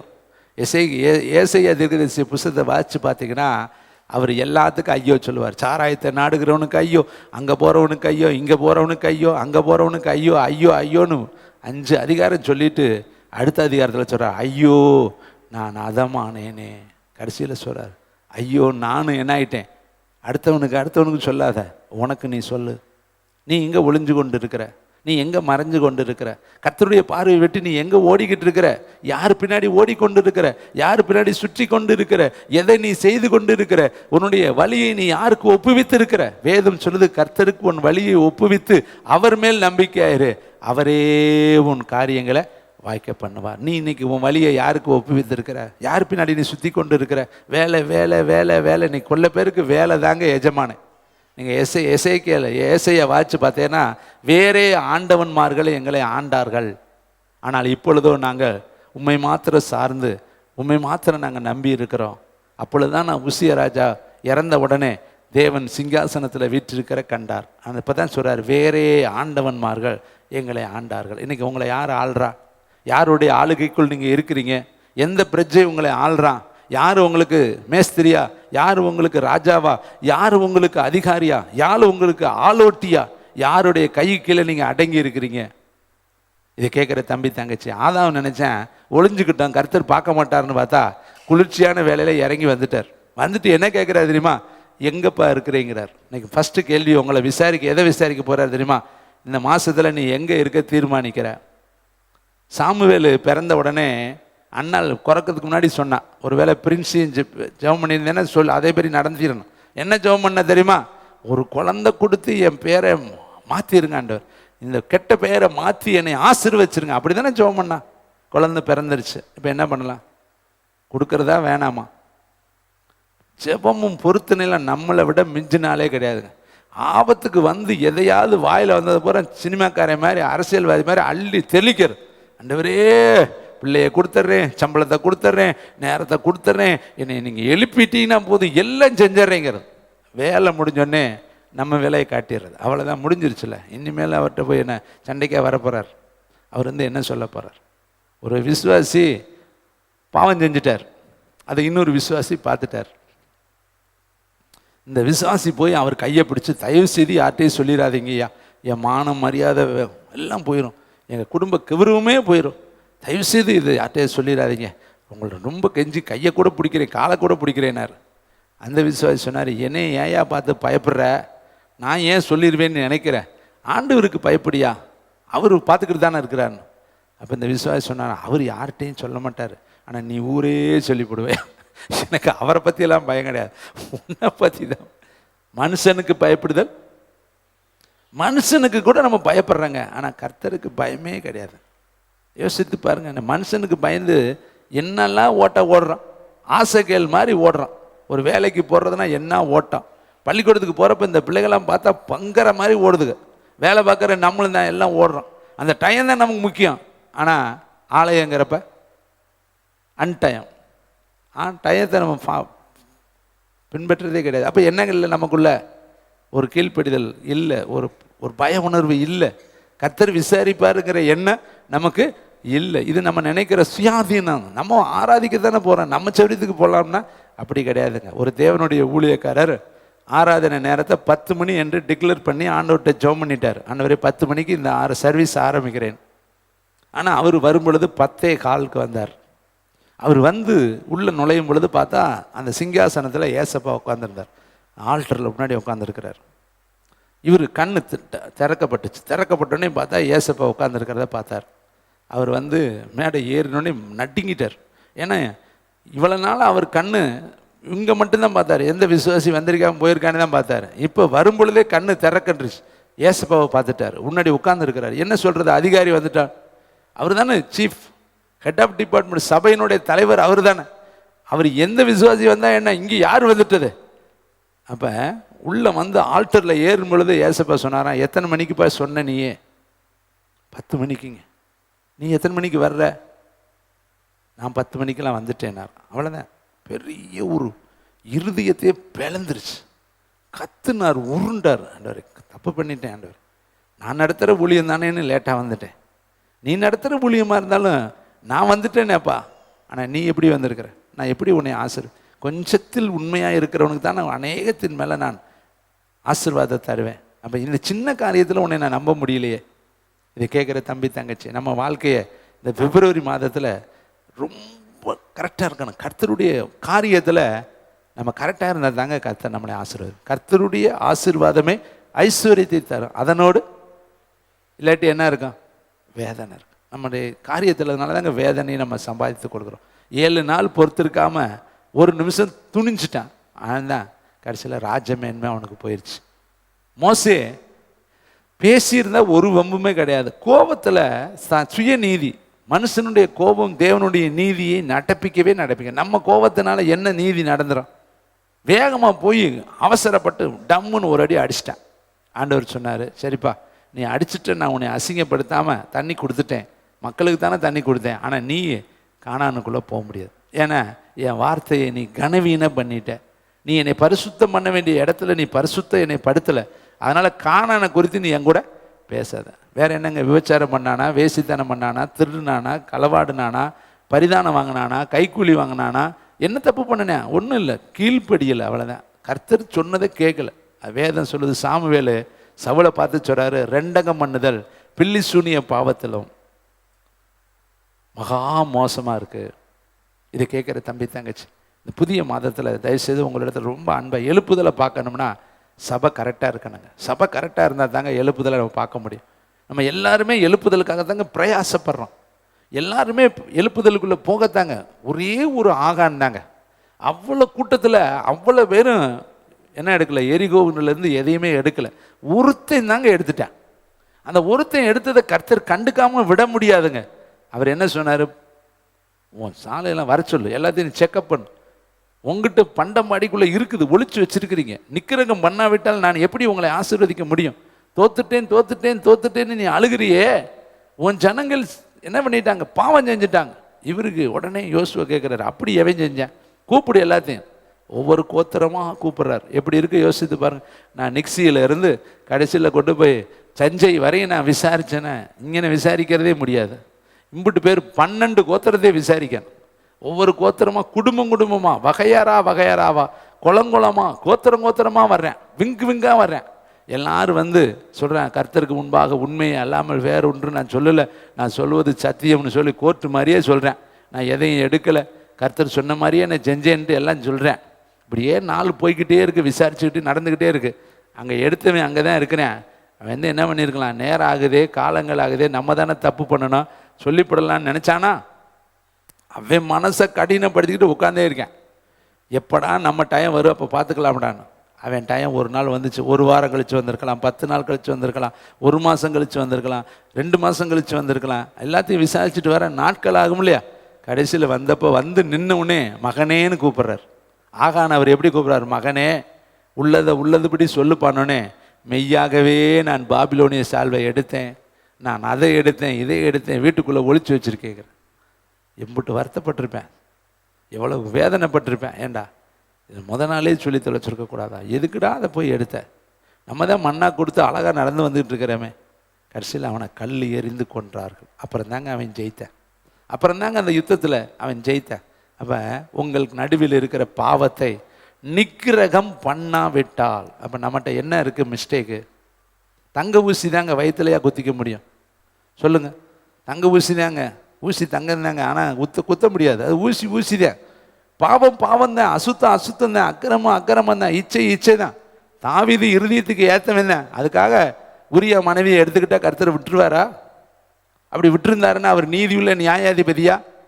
அவர் நித்தியானந்தம் உள்ளவரா? ஏக சக்கராதிபதியா? பாவத்தை பாராதவர் கிடையாது, பாவத்தை கண்டிக்கக்கூடிய அவர் உண்மையுள்ள தெய்வம். வேதத்தில் தாவீதுக்கு நிகரான ஆளே கிடையாதுங்க. அவனை இருதயத்தில் வச்சிருக்கிறார். அவன் தப்பு பண்ண உடனே அழகாய் நாத்தான்வேல் வந்து சொல்கிறேன், நீ தான் அந்த மனுஷன். இன்றைக்கி நான் ஜெபம் பண்ணிட்டு வந்திருக்கிறோம். கையை நீட்டணும் ஆண்டவரை, யாராக இருந்தாலும் நீட்டணும், அந்த தைரியத்தை எங்களுக்கு கொடுங்க. அப்போஸ்தலர் சொல்கிறாரு, அற்புதங்களாலும் அடையாளங்களினாலும் கர்த்தராகி இயேசு கிறிஸ்துவை முழு தைரியத்தோடு ஊழியக்காரர்கள் பிரசங்கிக்கணும். பிரசங்கிக்கும் பொழுதே தைரியம் இல்லாமல் பிரசங்கம் பண்ணான். ஒரு தேவனுடைய ஊழியக்காரர் வெளிநாடுகளுக்கு ஊழியத்துக்கு போயிருந்தார். அப்போ சபை வந்து உட்கார்ந்துருக்கிறாங்க. அந்த சபையில் வந்து உட்கார்ந்துருக்கும் பொழுது பார்த்தா முன் வரிசையில் ஒரு நபர் உட்கார்ந்துருக்கிறாரு. அவர் பக்கத்தில் லெஃப்ட் ரைட் 2 பக்கமும் 2 பெண்கள் உட்கார்ந்துருக்கிறாங்க. இந்த ஆண் மகன் நடுவிலையும் லெஃப்டில் ஒரு பெண்ணு, ரைட்டில் ஒரு பெண்ணு உட்காந்துருக்காங்க. 2 பேரும் ரொம்ப 3 பேர் க்ளோஸாக உட்காந்துருக்குறாங்க. இந்த செய்தியாளர் முழிச்சுக்கிட்டே கிடக்கிறார். என்னடா சபையில் இப்படி வந்து உட்காந்துருக்கிறாங்களே, 2 பேருமே அவர் ஷோல்டரில் இடிக்கிறாங்க, 2 பேருமே அவரை தொடுறாங்க, 2 பேருமே நாகரிகமற்ற விதத்தில் அவர்கிட்ட பழகிறாங்களே, இது எப்படி இந்த சபையில்? இந்த பக்கம் பார்த்தா வாலிப பிள்ளைகள் எல்லாம் விகாரமான ட்ரெஸ்ஸு, சபைக்குள்ளே பார்த்தா அறையும் குறையுமா, கண்ணை நிமிந்து பார்க்க முடியாத அளவுக்கு ட்ரெஸ் போட்டு உட்காந்து அதுகளும் கைத்தட்டி பாட்டு பாடி நிரம்பிக்கிட்டு இருக்குது. ஆனால் சபையில் பார்த்தா இது பாட்டெல்லாம் நல்லா தான் இருக்குது, ட்ரம்ஸ் எல்லாம் நல்லா தான் இருக்குது, கைத்தட்டெல்லாம் நல்லா தான் இருக்குது, ஆனால் ட்ரெஸ்ஸு நல்லா இல்லையே, ஒழுக்கம் நல்லா இல்லையே.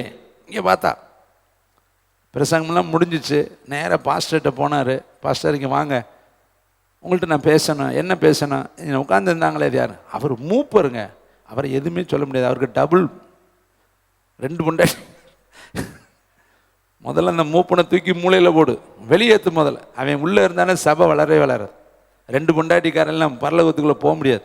வேதத்தில் அதுக்கு எங்கேயுமே ஆண்டவர் அனுமதியே தரல. அப்படின்னா எல்லாம் டபுள் ட்ரிபிளாக வந்துடுவேன். அதெல்லாம் கிடையவே கிடையாது. வேதத்தில் அது புதிய ஏற்பாட்டு காலத்தில் அது இல்லவே இல்லை. முதல்ல உன் சபை எழும்பணும்னா இவனை முதல்ல என்ன பண்ணிருண்ணா, தூக்கணும்னாரான். அடுத்து இந்த பக்கம் உட்காந்து ஆளுகள்லாம் கூப்பிட்டு கேட்டார், இது யாருண்ணா? என் உன் இப்படி மகளை வச்சுருந்தேன்னு வச்சுக்க, சபை பாதாளத்துக்கு தான் போகும். உன் பிள்ளைக்கு எங்கே ட்ரெஸ்ஸை காணா, பூரா அரையும் குறைமே சினிமாக்காரி மாதிரி வச்சுருக்கேன்னு வாங்குன்னு வாங்கினார். நீ என்னை கூப்பிட வேண்டாம், அடுத்த தடவை நீ கூப்பிட்டாலும் நான் வரமாட்டேன், முதல்ல சரிப்படுத்து. ஓட்டையை வச்சுக்கிட்டு உடச்சலை வச்சுக்கிட்டு எழுப்புதல்னா எப்படி வரும்? இதை கேட்குற தம்பி தங்கச்சி, வஸ்திரம் ரொம்ப முக்கியம், நடை உடை ரொம்ப முக்கியம், ஒழுக்கம் உன் உயிரை விட பெருசு. உன்னை பற்றி மற்றவங்க கொடுக்குற சர்டிஃபிகேட் தாங்க முக்கியம். அன்னைக்கு எலிசாவை குறித்து அவர் சொல்கிறா, பரிசுத்தவான் என்று காண்கிறேன். கை தட்டுங்க பார்க்கலாம். அவங்கள குறித்து சொல்லணும், அந்த பரிசுத்த வாட்டி போறாபார், அவன் நிழலில் கூட அற்புதம் நடக்குங்க. பரிசுத்தவான் என்று சொல்லணுங்க. ஒரே ஒரு வாழ்க்கை தாங்க. ஏசப்பா சவால் விட்டார், உலகத்தின் அதிபதி என்னிடத்தில் வருகிறான், அவனுக்கு என்னிடத்தில் நம்மளால சொல்ல முடியுமா? சொல்லணும். பவுல் சொல்றார், நான் கிறிஸ்துவை பின்பற்றுகிறது போல மீதியை நீங்கள் சொல்லுங்கள். நீங்களும் என்ன?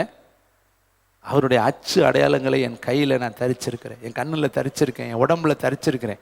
அவருடைய அடையாளங்கள் எல்லாம் என் உடம்புல இருக்குது. அவருக்காக 5 முறை மிலார்களால் அடிக்கப்பட்டேன், அவருக்காக கப்பர் சேதத்தில் இருந்தேன், கல்லெறி உண்டேன், வாளால் அடி உண்டேன், மரண அவஸ்தைப்பட்டேன். அப்போ நம்முடைய வாழ்க்கையிலும் இது நிருபமாக படிக்கக்கூடாது, நம்ம வாழ்க்கையாக படிக்கிறோம். நாமும் அப்படி மாறணும் தேவனுடைய பிள்ளைகள். அதுதான் கர்த்தர் விரும்புகிற ஒரு காரியம். அப்போ இங்கே வேதம் சொல்லுது, கர்த்தர் ஆதாமை போய் பார்த்து எங்கே இருக்கிற, இந்த கேள்வி கேட்டோன்னே நான் திகிலடைஞ்சு போயிட்டேன். யோசித்து பாரு, நம்மளை கேட்குறாரு, எங்கேப்பா இருக்கிற, எங்கே இருக்கிற நீ உனக்கு கேட்டுப்பார், நீ எங்கே இருக்கிற?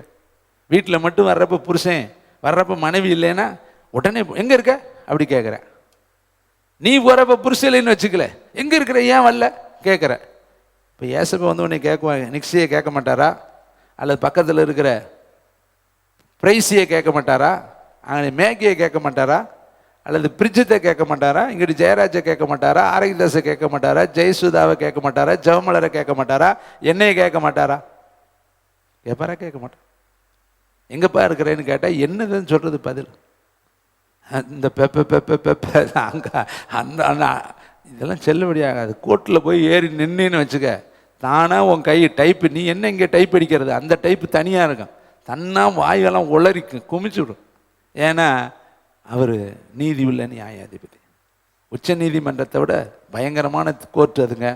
ஹை கோர்ட்டை விட, இங்கே இருக்கிற எல்லா சுப்ரீம் கோர்ட்டை விட அவர் கோர்ட்டு தனி கோர்ட்டு. அதில் ஒரு நாள் நீ தனியாக ஏறி நிற்கணும்.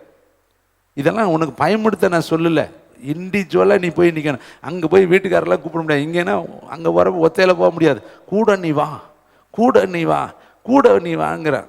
அங்கே போயிட்டு கூட கூப்பிட முடியுமா? ஆரோக்கியதாஸ் போய் ஜோஸ்பியா கூட வா, நீ கூட வானா கூடையே தான் கொடுக்கும், கொண்டுட்டு போ. நீ செஞ்சதுக்கு நீ தாயா போய் பதில் சொல்லணும், போகணும். அங்கே கூடையெல்லாம் போக முடியாது, யாரும், நானும் போக முடியாது, நீயும் போக முடியாது. தனியாக இண்டிவிஜுவலாக ஆண்டவர் தூக்கிட்டு போவார். வாசிப்பலாமா? லூக்கா புஸ்தகம் 16:3. லூக்கா 16:3, 107வது பக்கம். தேங்க்யூ வண்டர்ஃபுல் த ஹோலி ஸ்பிரிட். அப்பொழுது உக்கிரானக்காரன், மேலே 2வது வசனத்திலிருந்து வாசிங்க. அப்பொழுது எஜமானன் அவனை வரவழைத்து, உன்னை குறித்து நானே இப்படி கேள்விப்படுகிறது என்ன? எப்படி கேள்விப்படுறாரு, எப்படி கேளுகிற? எஜமானுடைய ஆஸ்தியை அழித்து போடுவதாக. மேல் வசனம் பாருங்க, 1ஆம் வசனம்.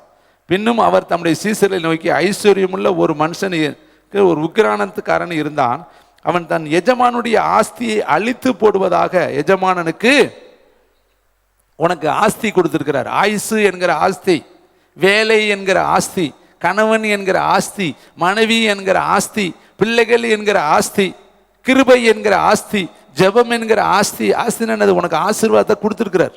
அது எஜமானுடையது. என்னுடையதை என் இஷ்டப்படி செய்ய எனக்கு அதிகாரம் இல்லையா? இப்போ ஜெபிக்கிறோம்னா அது அவர் கொடுத்தது, இல்லாட்டி நீ எப்படி ஜெபம் பண்ணுவ? கண்ணு கொடுத்தாரே அது அவருது, காது கொடுத்தாரே அது அவருது, உனக்கு உடம்பு கொடுத்தாரு அது அவருது. என்னுடையதை நான் கொடுத்துருக்கிறேன், என் ஆஸ்தியை நான் அவனிடத்துல கொடுத்துருக்கிறேன். அப்போ கொடுத்ததெல்லாம் அவரு. அப்போ வசனம் சொல்லுது பாருங்க, என் ஆஸ்தியை அழித்து போடுகிறதாக எஜமானனுக்கு. அழிச்சு போடுறது என்னது? பயன்படுத்தாமல் போட்டுறது, அது மிஸ்யூஸ் பண்ணுறது. தேவன் கொடுத்த கிஃப்டை, தேவன் கொடுத்த கிருபையை, தேவன் கொடுத்த தாளந்தை, தேவன் கொடுத்த தருணத்தை, தேவன் கொடுத்த நேரத்தை, தேவன் கொடுத்த வாய்ப்பை, தேவன் கொடுத்த வசதியை, தேவன் கொடுத்த பிள்ளைகளை, தேவன் கொடுத்த மனைவியை, தேவன் கொடுத்த வேலையை மிஸ்யூஸ் பண்ணுறது. அப்படின்னா தவறாக பயன்படுத்துவது. அப்போ தான் கர்த்தர் சொல்றாரு, ஏன் ஆஸ்தியை நீ அழிச்சு போட்டுக்கிட்டு இருக்கியா? அடுத்த வசனம். அப்பொழுது எஜமானன் அவனை வரவழைத்து, உன்னை குறித்து நான் இப்படி கேள்விப்படுகிறது என்ன? உன் உக்கிரான கணக்கை, முடிஞ்சு போச்சு, பாயிண்ட் அவுட். நான் உன்னை பற்றி தப்பாக கேள்விப்படுறேன்பா, நீ தவறாக மிஸ்யூஸ் பண்ணி நடத்திக்கிட்டு இருக்கிற, நீ பணத்தை விரயம் பண்ணுற, நேரத்தை விரயம் பண்ணுற, காலத்தை விரயம் பண்ணுற, எனக்கு கொடுக்க வேண்டிய நேரத்தை நீ கொடுக்கல, எனக்கு கொடுக்க வேண்டிய மதிப்பு மரியாதை துதி ஸ்தோத்திரங்கள் ஆராதனை நீ கொடுக்கல, அதெல்லாம் நீ விரயம் பண்ணிக்கிட்டு இருக்கிற. அதனால் உன் கணக்கை என்னிடத்துல ஒப்புவி. கேட்க மாட்டாரா? 34 வயசு உட்கார்ந்து இருக்கிறீங்க, ஆனால் 34 ஆத்மாவை ஆதாயம் பண்ணி இருக்கிறோமா? யோசித்து பாருங்க. 50 வயசுக்காரங்க உட்கார்ந்து இருக்கிறீங்க, எத்தனை பேர்த்த நம்ம ஆதாயம் பண்ணி இருக்கிறோம்? பரலோகத்துக்கு போறப்ப என்ன பொக்கிஷத்தை நீங்க கொண்டுட்டு போறீங்க? கர்த்தருக்காக எதையாவது ஒன்று செய்யணும். ஃபாதர் பாட்டு பாடி இருக்கிறார், ஏதாவது ஏதாவது செய்ய வேண்டும் ஒவ்வொரு நாளும் என் இயேசு ராஜாவுக்கே. என்ன செய்கிறோம்? என்ன செய்யணும்? ஒரு நிமிஷம் நீங்கள் ஜட்ஜ்மெண்ட் பண்ணி பாருங்கள். கடினமாக தான் இருக்கும் வார்த்தைகளை கேட்கும் பொழுது. ஆனால் இந்த வார்த்தை உங்களை சீர்படுத்தும், உங்களை ஸ்திரப்படுத்தும், உங்களை வலுப்படுத்தும், உங்களை வலுவாதபடி காக்கும், மகிமையுள்ள சன்னிதானத்தில் உங்களை மாசற்றவர்களாய் கொண்டு போய் நிறுத்தும். இதுதான் உங்களை புடமிடக்கூடிய பொன்னான வார்த்தை. தம்பி தங்கச்சி, இன்னைக்கு கர்த்தர் உன்னை பிறக்க பண்ணி வளர்க்க பண்ணி உருவாக்கினாரே. இன்னைக்கு எத்தனை பேர் அநாத ஆசிரமத்தில் இருக்காங்க தெரியுமா? எத்தனை பேர் இந்த உலகத்தில் கண்ணு காது மூக்கு செவிகள் இல்லாமல் இருக்காங்க தெரியுமா? எத்தனை பேர் 2 காலும் இல்லாமல் இருக்காங்க தெரியுமா? எத்தனை பேர்கள் இருதயம் இல்லாமல் இருதயத்தில் ஓட்டையோடு இருக்காங்க தெரியுமா? எத்தனை பேர் கிட்னி ஃபெயிலியரில் இருக்காங்க தெரியுமா? எத்தனை பேர் அநாதைகளாய் ஆதரவற்றவர்களாய் தெருக்களில் அங்கவீன குறைவுள்ளவர்களாக இருக்காங்க தெரியுமா?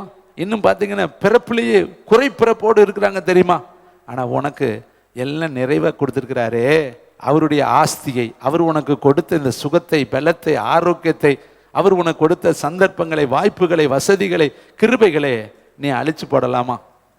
2 தாளந்து வாங்கினவன் அவன் நினைக்கிறேன் 2 கொடுத்துருக்காரு, என்னை நம்பி 2 கொடுத்துட்டாரு, அதை 2 நான் 4 மாற்றிடுவேன். ஒருத்தன் 5 கொடுத்துட்டாரு, அதை 10 நான் மாற்றிடுவேன். ஒருத்தன் சொல்கிறேன் 1 தான் கொடுத்துருக்குறாரு, அவனுக்கெல்லாம் 5 கொடுத்தாரு, இவனுக்கு 2 கொடுத்தாரு, என்னைக்கு மட்டும் கஞ்சம் பிடிச்சி 1 கொடுத்தாருல, நான் பயன்படுத்த மாட்டேன், ஒழிச்சு வைப்பேன்னு ஒழிச்சு வச்சுட்டேன்.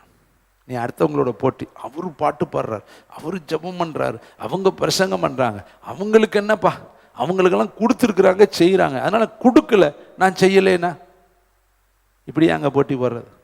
உனக்கு என்ன கொடுத்தாரோ அதை செய்ய. என்ன எத்தனையோ இடத்துல பிரசங்கம் பண்ணுங்க, தெருவில் போய் பிரசங்கம் பண்ணலாமே. இங்கே தான் பிரசங்கம் பண்ணுவேன், நான் என்ன பண்ணேன்? என் வேலையை நீ கேட்டேன்னா எனக்கு கொடுத்த வேலையை நான் செய்கிறேன். உனக்கு எத்தனை இடம் இருக்குது, எத்தனை பிரசங்கம் மேடி நீ உருவாக்கலாம். சந்தையில் பிரசங்கம் பண்ணு, பஸ் ஸ்டாண்டில் பிரசங்கம் பண்ணு, வீடு வீடு பிரசங்கம் பண்ணு, எல்லா இடத்துலையும் நீ போய் ஜெபம் பண்ணு. இங்கே ஜெபம் பண்ண கொடுக்கல, இங்கே ஜெபம் பண்ண கொடு. என் வீட்டில் ஜெபம் பண்ண நாக்கு பிடிச்சிக்குமா? அருமையான தம்பி தங்கச்சி தாயை தகப்பனே, இங்கே கர்த்தர் சொல்கிறாரு, கணக்கை ஒப்புவி. கேட்டால் என்னங்க பதில் சொல்கிறது? 1000 ரூபா உங்கள் வீட்டில் கொடுத்துட்டு போயிட்டு வந்து கணக்கு கேட்டால், கணவன் கேட்டால் மனைவிக்கு எம்பிட்டு கோபம் வருது, மூக்கு மேலே ரத்தம் வேர்க்கு, மூக்கு மேலே வேர்த்து போய் கணக்கு கேட்குறாரு, கணக்கு கேட்குறாரு. வெங்காயம் வாங்கினேன், கத்திரிக்காய் வாங்கினேன், அதை வாங்கினேன், இதை வாங்கினேன், மிளகாய் வாங்கினேன், அப்படி தான் சொல்கிறோமே ஒழிய கணக்கு கரெக்டாக கொடுக்க முடியுதா? ஆண்டவர் கேட்பாரு, 50 வயசு கொடுத்தனே, 40 வயசு கொடுத்தனே, 30 வயசு கொடுத்தனே, போன மாதம் உனக்கு 31 நாள் கொடுத்தனே, நீ எனக்காக என்னப்பா செஞ்ச? உன் டேட்டெல்லாம் தூக்கிட்டு வா, உன் பழைய டேட்டெல்லாம் கொண்டுட்டு வா. கேட்பார்ல. சிரிக்கிற மேரியை ஒரு நாளைக்கு துண்டை பிடிச்சி நிப்பாட்டுவார். ஆடு விற்றேன், மாடு விற்றேன், அங்கே போனேன், சந்தைக்கு போனேன், பூவை கொண்டு போனேன், ஆட்டை கொண்டு, இதெல்லாம் செல்லுபடி ஆகாது. எனக்கு நீ என்ன செஞ்ச? சாய் ஊசியை போட்டேன், மாத்திரையை கொடுத்தேன், அங்கே போனேன், எனக்கு நீ என்ன பண்ணின? கேள்வி அதுதான் வரும். எனக்கு நீ என்ன பண்ணின? ஒவ்வொரு நாளும் உனக்கு கொடுத்தனே, எனக்காக யாரை ஆயத்தப்படுத்தின? என்ன ஜெபம் பண்ணின? எத்தனை மணி நேரம் என் பாதத்தில் விழுந்து கிடந்தேன்? உன் கட்டு, உன் தண்ணீர், உன் கண்ணீர் என்கிட்ட காட்டு. துருத்தியில் எங்கே இருக்குது? உன் துருத்தி பூரா எம்டி துருத்தியாக இருக்குது, நீ கண்ணீரை சிந்திலையே. கேட்பாரு, இப்படிலாம் கேள்வி கேட்பாரு. கேட்க மாட்டாருன்னு எப்படி தெரியும்? உள்ள நுழைஞ்சிட்டாவே அந்த கோர்ட்டுக்குள்ளே என்ன பதில், எப்படி கேள்வி கேட்பாங்க? எதிர் வக்கீல் இருப்பாங்க, இங்கிட்டு நம்ம வக்கீல் இருப்பாங்க, ஜட்ஜு இருப்பாங்க, அது பூராமே எப்படி இன்னைக்கு இருக்கிற கோர்ட்டில் இருக்கிற மாதிரியே இருக்கும். இதை கேட்குற தம்பி தங்கச்சி, நான் உங்களை பயன்படுத்த சொல்லலை, உங்களை சீர்படுத்த நான் சொல்லுகிறேன், உங்களை பலப்படுத்த நான் சொல்லுகிறேன், உங்களை உயிர்ப்பித்து கொள்ள நான் சொல்லுகிறேன். நீங்கள் விழித்து கொள்ள, தூங்கிக்கிட்டு இருக்கிற நீ மரித்தோரை விட்டு எழும்பிரு. நீ ஆண்டவர் இடத்துல ஒரு நாள் போய் கணக்கு ஒப்பி எழுதியிருக்கு பார்த்தீங்களா உன் கணக்கு. அதுக்கு அவன் என்ன சொல்கிறான் பாருங்களே, அவன் சொல்கிற வார்த்தை 3வது வசனம். அப்பொழுது உக்கிரானக்காரன், நான் என்ன செய்வேன்? இப்போ பாரு, முழிக்கிறான் பார், நான் என்ன செய்வேன்? என் எஜமானுடைய உக்கிரான விசாரிப்பிலிருந்து என்னை தள்ளி போடுகிறானே. அவன் சொல்கிறான், கொத்துகிறதற்கு என்கிட்ட இறங்கவும், நான் பிச்சை கேட்கவும் என்னால் முடியாது, வேலை செய்யவும் என்னால் முடியாது. இப்போ இவ்வளவு உன்னை நல்ல தரமாக குவாலிட்டியாக வச்சுருக்காரு, இப்போ உன்னை தள்ளி விட்டாரு, நீ எங்கே போய் பிச்சை கேட்ப? நீ போய் பிச்சை கேட்டால் எவன் தருவேன்? நீ அம்மா தாயை அப்பா தாயை கேட்டுப்பாரு, தருவானா? நீ எத்தனை பேருக்கு கொடுத்த? உன்னை 4 பேர் கேட்குறப்பெல்லாம் போ இல்லைங்கிறமே, நீ போய் கேட்டாலும் எப்படி இருக்கும்? உன்னை பிச்சை எடுக்காமல் உன்னை நல்லா வச்சிரு. கைத்தட்டி கர்த்தருக்கு நன்றி சொல்லுங்க. உனக்கு ஒரு வேலை கொடுத்துருக்கிறாரு, உனக்கு ஒரு வீடு கொடுத்துருக்கிறாரு, உன்னை நேசிக்கிற ஒரு கணவனை கொடுத்துருக்காரு. என்னங்க கைத்தட்ட மாட்டீங்க?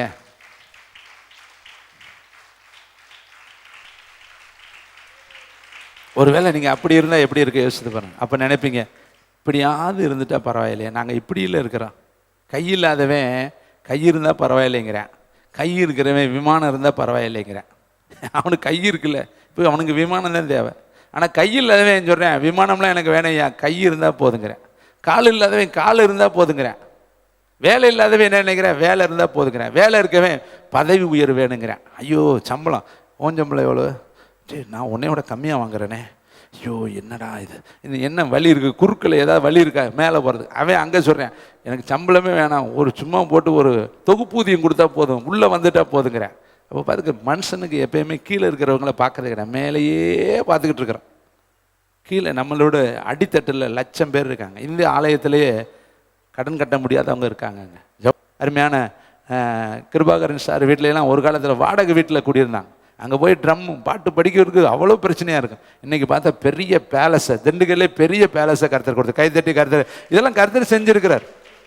இப்படியே நான் ஒவ்வொருத்தராக சொல்லிக்கிட்டே போகலாம். எல்லாருக்குமே போந்த சுதந்திரத்தை கர்த்தர் கொடுத்துருக்கிறார். இதெல்லாம் எதுக்கு கொடுத்தாரு? எதுக்கு கொடுத்தாரு? அவருடைய ஊழியத்தை திருஷ்டாந்தரப்படுத்த. பவுல் சொல்றாரு, இயேசுவே கிறிஸ்து என்று திருஷ்டாந்தரப்படுத்தினான. கைதட்டுங்க பார்க்கலாம். நாம சொல்லணும், பகிரங்கமா சொல்லணும், இயேசுதான் கிறிஸ்து, இயேசுதான் இரட்சகர், இயேசுதான் தெய்வம், இயேசுதான் வானத்தையும் பூமியையும் படைச்ச சர்வ வல்லமையும் உள்ளவர் என்பதை திருஷ்டாந்தரப்படுத்தி பேசணும். அப்போ அதுக்கு தான் கர்த்தர் அழைச்சிருக்கிறார். அப்போ உங்கள் தாளந்த தயவு செய்து உங்களிடத்துல அதிகமான அன்பாக நான் கேட்குறேன், புதைச்சி வச்சிடாதீங்க, மறைச்சி வச்சிடாதீங்க, ஒழிச்சு வச்சிட. செபிக்க திராணி இருந்தால் ஜெபம் பண்ணுங்க, சுவிசேஷம் சொல்ல திராணி இருந்தால் சுவிசேஷம் சொல்லுங்க, வேதத்தை படித்து அதை மற்றவங்களுக்கு சொல்ல உங்களுக்கு திராணி இருந்தால் சொல்லுங்க. எதையாவது ஒன்றை செய். இன்னைக்கு ஆண்டவருக்குன்னு நீ ஏதாவது ஒன்றை செஞ்சால் தான் தூங்கணும். ஒரு அருமையான தங்கச்சி தன்னுடைய கணவன் வீட்டுக்கு வந்தார், வேகமாக வீட்டுக்கு வந்தார். தங்கச்சி மாதிரிலாம் தெரிஞ்சு கொள்ளுங்க. வீட்டுக்கு வந்த கணவர் இடத்துல மனைவி கேட்குறா, அந்த தங்கச்சி கேட்டா, ஐயா இன்னைக்கு ஊழியம் செஞ்சீங்களான்னு.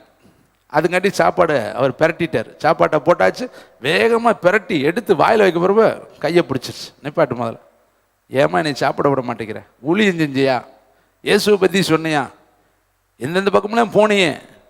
அவர் சொன்னார், இன்னைக்கு நான் சொல்ல மறந்துட்டேன், சொல்ல நேரம் இல்லை, வாய்ப்பு இல்லை, நான் பிஸியாக இருந்துட்டேன். அப்போ அந்த அம்மா தட்டை பிடிங்கிச்சு, கொண்டா, சொல்லாத உனக்கு இங்கே சோறு கிடையாது, என் பிரயாசத்தினால சமைச்சது, நீ சோம்பேறிக்கு உனக்கு நான் தர முடியாது.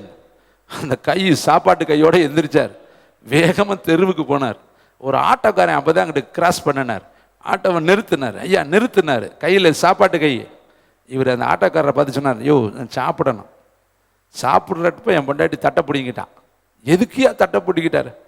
நான் ஒரு தப்பு பண்ணிட்டேன், அதை சரி பண்ண சொன்னார். என்னதையா தப்பு? நான் சொல்கிறத நீ 10 நிமிஷம் கேட்குறியா? கேட்குறேன், அப்போ தான் எனக்கு சாப்பாடு கிடைக்கும். சரி கேட்குறேன்னார். இயேசு நல்லவர், இயேசு வல்லவர், இயேசு தான் வானத்தையும் பூமியையும் படைச்சவர், இயேசு தான் உனக்காக எனக்காக வந்தவர். பூராது கடன்னு ஒப்பிச்சார். முடிச்சுட்டு சொன்னார், இப்போ எனக்கு சாப்பாடு கிடைக்கும், நான் போயிட்டு வரையா. போனேன், அங்கே போய் அம்மா தாயை சொல்லிட்டேன் சாப்பாடு கொடுணும். அவர் சாப்பிட்டுட்டு படுத்துட்டார்.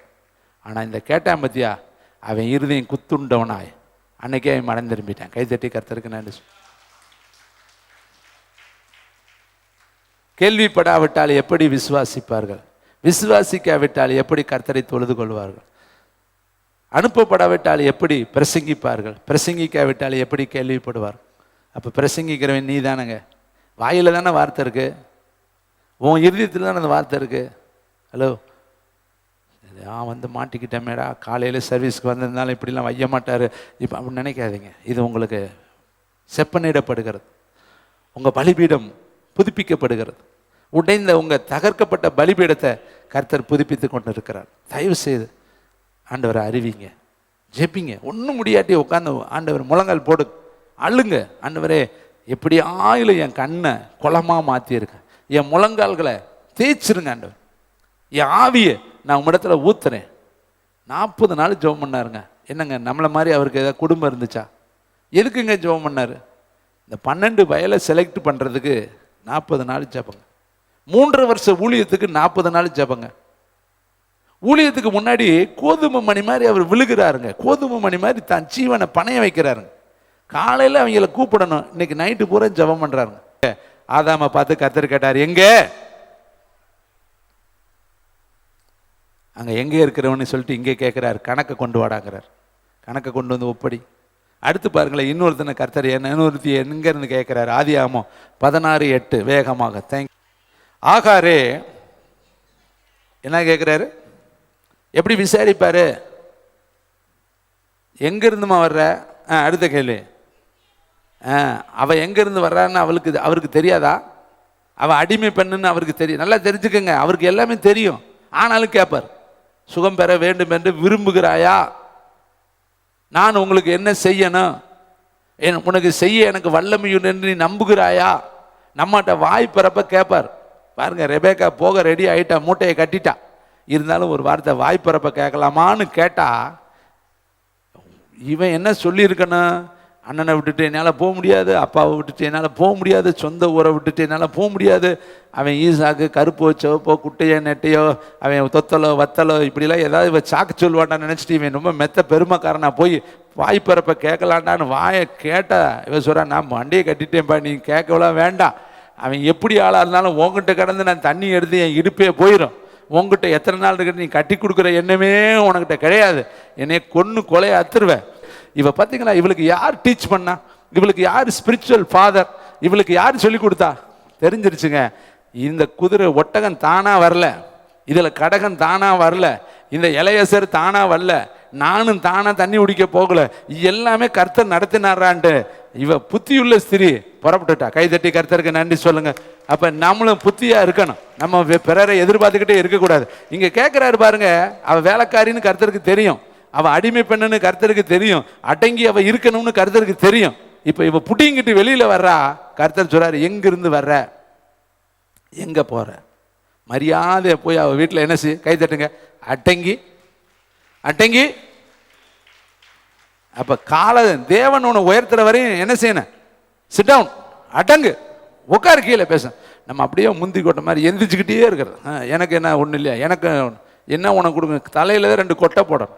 எந்திரிக்கிற டயத்தில் அவரே எழுப்புவாருங்க. ஈசாயி போன வாரம் தியானிச்சோம் இல்லையா, தாவீது சண்டை களத்துக்கு போறேன், சண்டை களத்துக்கு போறேன், சண்டை களத்துக்கு என்னை விடுன்னு நான் சொன்னேன், பேசாம ஆட்டுக்குட்டி மேய்ச்சிக்கிட்டேன். அப்பயே அனுப்புனார். அங்கே பழி விருந்துக்கு அப்பா கூப்பிடலையே, அவன் பேசாமல் நான் வரேன் தெரிஞ்சிருக்கும்ல. எவனாச்சும் ஒருத்தர் கோல் மூட்டுறேன் போய் சொல்லியிருப்பேன், உங்கள் வீட்டில் ஏசு சாமுவேல் வந்திருக்காரு தெரியுமா, உங்கள் வீட்டில் விருந்தெல்லாம் நடக்குது தெரியுமா? அவன் சொல்லியிருப்பேன், தெரியும், ஆனால் எங்கள் அப்பா கூப்பிடல, நான் என்ன பண்ணுறது, உட்காந்து ஆண்டவரை பார்த்துருப்பேன். இப்போ அந்த பழி விருந்துக்கு சாமுவேல் அழைப்பு கொடுத்தார். கைத்தட்டி கருத்து. அவன் ராஜா மாதிரி வர்றேன். அழைக்கப்பட்டு போகிற மகிமை வேறங்க, அழைக்காமல் போகிற மகிமை வேறங்க. கர்த்தர் உங்களை அழைச்சி போனீங்கன்னா கிரேட்டில் உட்கார வைப்பார். நீயா போய் ஒரு வீட்டில் போய் முன்னணியில் உட்காரக்கூடாதான், முதல் இடத்துல உட்காராத. அவன் உன்னை கீழே போக சொல்லிடுவேன். அவன் வந்து உன்னை கூட்டிகிட்டு போய் உட்கார வச்சான்னு வச்சுக்க, அந்த இடத்த யாராலையுமே பறிக்க முடியாது. கைத்தட்டுக்கிற. அதனால் முன்னாடி முந்திரி கொட்டை மாதிரி போகக்கூடாது. அவர் உங்களை தூக்கணும், அவர் உங்களை உயர்த்தணும், அவர் உங்களை கனம் பண்ணணும். அப்போ அருமையான தம்பி தங்கச்சி கேட்குறாரு ஆகாரை பார்த்து, இவ கேட்டாளா, இவ புரட்சாதிக்காரி, இவ அடிமை பெண்ணு, ஆனால் அவளையும் கர்த்தர் விசாரிக்கிறாரு, எங்கிருந்து வர்ற? இப்போ ஒரு கேள்வி கேட்கலப்பா உங்களை, நீங்கள் எங்கேருந்து வந்தீங்க சொல்லுங்க, எங்கிருந்து வந்தீங்க? கர்த்தர் ஆவி கர்த்தர் தந்த தீபமாக இருக்கிறது. நீங்கள் அங்கிருந்து தான் வந்தீங்க. இப்போ எங்கே போக போகிறீங்க? என்னங்க இப்படிலாம் கேள்வி கேட்டிங்கன்னா எப்படிங்க ஆகுறது? எங்கே போக போகிறீங்க? ஆவி தன்னை தந்த தேவனிடத்திற்கு. ஃப்ரம் எது? பரலோகம். டு எது? பரலோகம். அங்கேருந்து அனுப்புனார், அங்கேயே கூட்டிகிட்டு போயிடுவார். இப்போ இது என்ன வீடு? வாடகை வீடு. இந்த வாடகை வீட்டுக்குள்ளே நம்ம படுத்துகிற பாடு இருக்குது, நெஜ வீடு மாதிரி நம்ம நினச்சிக்கிட்டு இருக்கிறோம். பவுல் சொல்கிறாரு, நம்முடைய குடியிருப்பை கைதட்டுங்க பரலோகத்தில் இருக்குது. பேதுரு எழுதுகிற அந்த கூடாரத்தை விட்டு போவது சீக்கிரத்தில் சம்பவிக்க வேண்டும் என்பதை நான் அறிந்து உங்களை நினப்பு ஊட்டி, இப்போ நான் அதை தான் செய்கிறேன், நினப்பு ஊட்டுறேன். எப்பா ஒரு நாளைக்கு மரணம் இருக்குப்பா, ஒரு நாளைக்கு பரலோகம் இருக்குப்பா, ஒரு நாளைக்கு ஏசப்பாவை சந்திக்கணும்ப்பா, இதே நிஜம் வாழ்க்கை இல்லைப்பா, இது டூப் ஐட்டம்ப்பா, நீ ஒரு நாளைக்கு உன்னதத்துக்கு போகணும்ப்பான்னு சொல்லி உங்களை நினப்பு ஊட்டுறேன். ஆவியானுடைய ஒத்தாசையோடு உங்களை நினப்பு தட்டி கொடுக்குறேன். இது நிஜம்னு நினச்சிடாத, இது சொர்க்கம்னு நினச்சிடாத, இது டூப்பு. இங்கே இந்த இடத்துலேருந்து இன்னொரு இடத்துக்கு நம்ம போகணும், அங்கே போகிறதுக்கு நீ இப்போ தகுதியாகு. பார்த்துருக்கீங்க, எக்ஸாமுக்கு முன்னாடி பிள்ளைகளை போட்டு டெஸ்ட்டு மேலே டெஸ்ட்டு, நாங்கள் பின்னாடி பாரு டெஸ்ட்டு வைக்கிறதுல மன்னர்கள்லாம் நம்ம நடுவில் உட்காந்துருக்காங்க. ஏன்னா பரீட்சைக்கு எப்படி ஆயத்தப்படுத்தணும்னு தெரியும். மாற்றி மாற்றி first state, second state, third ஸ்டேட்னு போட்டு டெஸ்ட்டாக வச்சு ப்ராக்டிஸ் பண்ணிடுவாங்க. இது மாதிரி தாங்க சபையும் உங்களை பரலோகத்துக்கு போகிறதுக்கு ப்ராக்டிஸ் பண்ணுது. கைத்தட்டுங்க. இங்கேயே பாட்டு பாடி கற்றுக்கணும், இங்கேயே அல்லேலூயா சொல்லி கற்றுக்கணும், இங்கேயே ஆவியில் நிரம்ப கற்றுக்கணும். அங்கே போய் இதே தாங்க வேலை. கைத்தட்டுங்க பார்க்கலாம். அங்கே பிரசங்கமே கிடையாது. அங்கே ஜெபமே கிடையாது. அங்கே ஒன்றுதான் உனக்கு தெரிஞ்சிருக்கணும். அல்லேலூயா சொல்ல தெரியணும், பாட்டு படிக்க தெரியணும், குதிக்க தெரியணும், கைதட்ட தெரியணும், ஆவியில் நிரம்ப தெரியணும், அந்நிய பாஷை பேச தெரியணும், அங்கே போய் கர்த்தருக்குள்ள அகமகிழ்ந்து களி கூற தெரியணும். அங்கே போன எந்த ஆளை கூப்பிட்டாலும் இங்கே வரமாட்டேன், தெரிஞ்சுக்கிறீங்க. நல்லா உங்கள் என்ன டியரஸ்டாக இருந்தாலும் சரி, உங்கள் ரொம்ப ஃபேவரேட் ஆனாலும் சரி, பரலோகத்தில் கால் வச்சுட்டான்னு வச்சுக்க, அந்த இடத்த பார்த்துட்டா இந்த பூமியே நினைக்கவே மாட்டான். கைதட்டி கர்த்தருக்கு நன்றி சொல்லுங்க. நீயும் போனால் வரவே மாட்டேன். உங்கள் தங்கமான வீட்டுக்காரரை நினைக்க மாட்டேன், தங்கமான மனைவியை நினைக்க மாட்டேன், உயிரை கொடுக்குற மகளை நினைக்க மாட்டேன், மகனை நினைக்க மாட்டேன். அந்த பேரின்ப பெருவாழ்வுக்குள்ளே நுழைஞ்சிட்டேன்னு வச்சுக்க, இது ஒரு வாழ்வுமே கிடையாது. அப்பா தம்பி தப்பிச்சிட்டோம்டா சாமி, இனி இந்த பக்கமே திரும்பக்கூடாது. இங்கே இருக்கிறவன் நினச்சேன், என்னையவே அவர் அங்கே நினச்சிக்கிட்டு பரலோகத்தில் அவர் செவம் பண்ணி என்னையும் அங்கே கூப்பிட்றாரு. இவன் நினச்சி கனவுல ராத்திரி வந்தார்னா, எதுக்குடா கனவுல வந்தார்னா, அவர் வந்தார்னா என்னை கூப்பிட்றாருன்னு அர்த்தங்க. ஏங்க கனவுல வந்தாரா, எப்படிங்க வர முடியும்? வேதத்தை புரிஞ்சுக்காம எவ்வளவு சர்வ முட்டாளாக இருக்கான் பார். அங்கேருந்து வந்து கனவுல வந்தாராம், அப்புறம் குதிரை வந்துச்சுங்கிறேன், அப்புறம் பார்த்தா கழுதை வந்துச்சுங்கிறேன், ராத்திரி எங்கள் மாமியா வந்துச்சுங்கிறேன். எதுக்குறானா கூட்டிகிட்டு போக வந்தாங்களாம். மாமியா வந்து மகளை விட்டுட்டு மருமகனை கூட்டிகிட்டு போ. இவன் அடிச்சுட்டு என்கிட்ட ஒருத்தர் வந்தார், ராத்திரி உங்கள் அம்மா கனவுல வந்துச்சு. எதுக்குப்பா வந்துச்சு? எங்கள் அம்மா என் கனவுல வர கனவு. குருட்டு பயங்களாம் யாரா கேட்டது? நீயே தொல்லையின் மிகுதியினால் திரட்சியின் மிகுதினால் சொப்பனம் பிறக்குமா? என்னத்தை நினைச்சு தூங்குனியா உனக்கு? சாமுவேலை எழுப்பி வந்தாலே அது சாமுவேல் கிடையாது, ஸ்பிரிட் ஆஃப் டார்க்னஸ், பிசாசு தான் வந்துச்சு. சாமுவேல் அங்கேருந்து எப்படி வருவார்? சூனியக்காரி எப்படி சாமுவேலை கூப்பிட முடியும்? சாமுவேல் சொன்னால், சூனியக்காரி சொன்னால் சாமுவேல் வந்துடுவாரா? அப்போ இங்கே பூமிக்கு அடியிலிருந்து வர்றதெல்லாம் நம்ம சொப்பனுங்கிறது. பார்த்தா ராத்திரி சொப்பனத்தில் என்ன பண்ணு, பெரிய பாடாக போச்சு பிரதர். அப்படியே சண்டை போட்டு நான் அவளை மிதிச்சு அவள் என்னையை மிதிச்சு, இதெல்லாம் சொப்பனம் கிடையாது. அருமையானவர்களே, இப்படியே பேசிட்டு போனால் நிறைய பேர், நீ எங்கே இருக்கிற, எங்கே போகிற? எல்லாரும் யோசித்து பாருங்கள், எங்கே போக போகிறோம்? இள வயதும் வாலிபமும் ஆண்டவர் சொல்ற, எங்கிருந்து வந்த, எங்கே உன் ஃப்ரம் கரெக்டாக இருக்கு, டூ கரெக்டாக இருக்குண்ணா, வந்த இடத்துக்கே போயிடணும். ஆனால் அதை விட்டுட்டு வேறு இடத்துக்கு போனேன்னு வச்சுக்க, உரல் கல் ரெடியாக இருக்குது, அம்மி கல் ரெடியாக இருக்குது, ஆட்டு உரல் ரெடியாக இருக்குது, அங்கே மிக்சி ரெடியாக வச்சுருக்கேன், ஆட்டாட்டினா ஆட்டி புழிஞ்சு எடுத்துருவேன். அங்கே அக்கினி கடல், நரகம், பயங்கரமான வேதனை. நான் வருத்தத்தோடு சொல்கிறேன், நீங்கள் கரெக்டாக உங்கள் இடத்த போய் ரீச் ஆகிருங்க. கரெக்டாக பிடிக்க வேண்டிய பஸ்ஸை பிடிச்சி, ஏற வேண்டிய சீட்டில் ஏறி போய் கானானுக்குள்ளே கால் வச்சுட்டா நம்ம வாழ்க்கை நிம்மதியும் பெருமூச்சும் சந்தோஷமும் ஆரவாரமும் இருக்கும். இன்னும் ஒரு அடுத்த கேள்வி அடுத்து கேட்குறாரு, காயினை பார்த்து கேட்குறாரு. ஆதியாகமம் 4:9, சீக்கிரமாக முடிக்கலாம். ஆதியாகமம் 4:9. Thank you Jesus. கர்த்தர் காயினை நோக்கி, உன் சகோதரனாகிய ஆபேல் எங்கே என்றார். அதற்கு அவன், பார்த்தீங்களா, அண்ணனை தம்பி 2 பேரும் ஒருத்தனுக்கு வந்து தெரியலைங்கிறேன். காயினை பார்த்து கேட்குறாரு, எங்கடா ஆபேல்னா எனக்கு தெரியாதுங்கிறேன். இப்போ உங்களையும் கேட்டால், எங்கள் அக்கா என்ன தெரியாதா, அப்பா எங்க அதுவும் தெரியாதா, அம்மா எங்க தெரியாதா, இந்த பதிலை ஏற்றுக்க மாட்டாருங்க. அவர் சொல்கிறார், ரத்தம் கூப்பிடுதுப்பா, என்ன பண்ணுன்னு அவன் ரத்தம் பூமியிலிருந்து என்னை நோக்கி கூப்பிடுது. ப்ராப்பர்ட்டிக்கு எழுதி வைத்துக் கொள்ளுங்க, ரத்தம் பேசும், ரத்தம் கூப்பிடும். அன்னைக்கு ஐஸ்வர்யவான் நரகத்துக்குள்ளே போயிட்டு அவன் அங்கேருந்து லாசரை கூப்பிட்றேன், ஆபிரகாமை கூப்பிட்றேன், தயவுசெய்து அனுப்பிடு, நான் தான் அழிஞ்சு போயிட்டேன், நான் தான் இங்கே வந்து தொலைச்சிட்டேன், எங்கள் அண்ணன் 5 பையன் இருக்கேன், என் கூட பிறந்தவன் 5 பையன் இருக்கேன், அவன் வந்துடக்கூடாது, இந்த இடத்துக்கு வந்துடக்கூடாது, என்னோட இந்த முடியட்டும், நீ தயவுசெய்து லாசரை அனுப்பிவிடு. அன்னைக்கு வீட்டு வாசலில் கிடந்தேன், கேட்கவே நாதி இல்லாமல் கிடந்தேன், சட்டை பண்ண மாட்டேன்ட்டான். இப்போ சொல்கிறேன், அனுப்பிச்சி விடு, அவனை தயவுசெய்து அனுப்பிச்சி விடு, போய் சொல்லட்டும். அவங்க அதுக்கு சொல்கிறாரு, அங்கே மோசே இருக்கார், அங்கே தீர்க்கதரிசிகள் இருக்காங்க, அவங்களுக்கு அவன் செவி கொடுக்கட்டும், இங்கிருந்து போக முடியாது. சொல்கிறேன் பாரு, ஒரு சொட்டு தண்ணியாவது என் வாயில் விட சொல்லுப்பா, தண்ணிக்குள்ளே நினச்சி கொடுக்கலாம் வேண்டாம், ஒரு சொட்டு தண்ணி எனக்கு தர சொல்லு. அப்போ நரகத்தில் என்ன கிடையாது, குட்டிய வேதனைப்படுகிறேனே, அக்கினி கடலில் குட்டிய வேதனைப்படுகிறேனே. இப்போ நரகம் குட்டிய வேதனை உள்ள ஒரு இடங்க. நம்மக்கிட்ட இருக்கிற அடுப்புக்கிட்ட முன்னாடி ஒரு நிமிஷம் உட்கார முடியல, அதிக வெயிலில் நம்மளால் நிற்க முடியலைங்க, எப்படிங்க அக்கினிக்குள்ளே போய் இருக்க முடியும்? ஆனால் இதெல்லாம் மக்களுக்கு போதிக்கலைங்க. எனக்கு ரொம்ப வருத்தம் என்ன தெரியுமா, ஜனங்களுக்கு சொல்லலைங்க. சொல்லியிருந்தா ஒருவேளை 10 பேராவது ரசிக்கப்பட்டு வந்துடுவாங்க. சொல்கிறவன் சொன்னால் கேட்குறவாங்க, இந்த பக்கம் போகாதடா இடுப்பு ஒடிஞ்சிரும், குழி இருக்குது, பாம்பு இருக்குது, சிறுத்தை இருக்குது, நத்தை இருக்குது, இங்கே வந்து பயங்கரமான கொள்ளைக்காரன் இருக்கான்னு சொன்னால் ஒருத்தனாவது கேட்டு பாதையை மாற்றிக்குவான்ல. சொல்லவே இல்லைங்களே. எல்லாம் பாட்டெல்லாம் காட்டுறேன், சிகரெட்டை காட்டுறேன், ஆட்டத்தை காட்டுறேன், விசிலை காட்டுறேன், சினிமாவை காட்டுறேன், டான்ஸை காட்டுறேன், கூத்தை காட்டுறேன். அதை பார்த்து இந்த ஜனமெல்லாம் பாவங்க. யாருங்க ஜெபிக்கிறது? யாருங்க சொல்கிறது? நாமும் கண்ணு தெரிஞ்ச நாமும் அதை சொல்லலைன்னா கர்த்தர் நம்மகிட்ட எப்படிங்க கேட்காம இருப்பார்? கேட்குறாரு, காயின் ஆபேல் எங்கப்பா?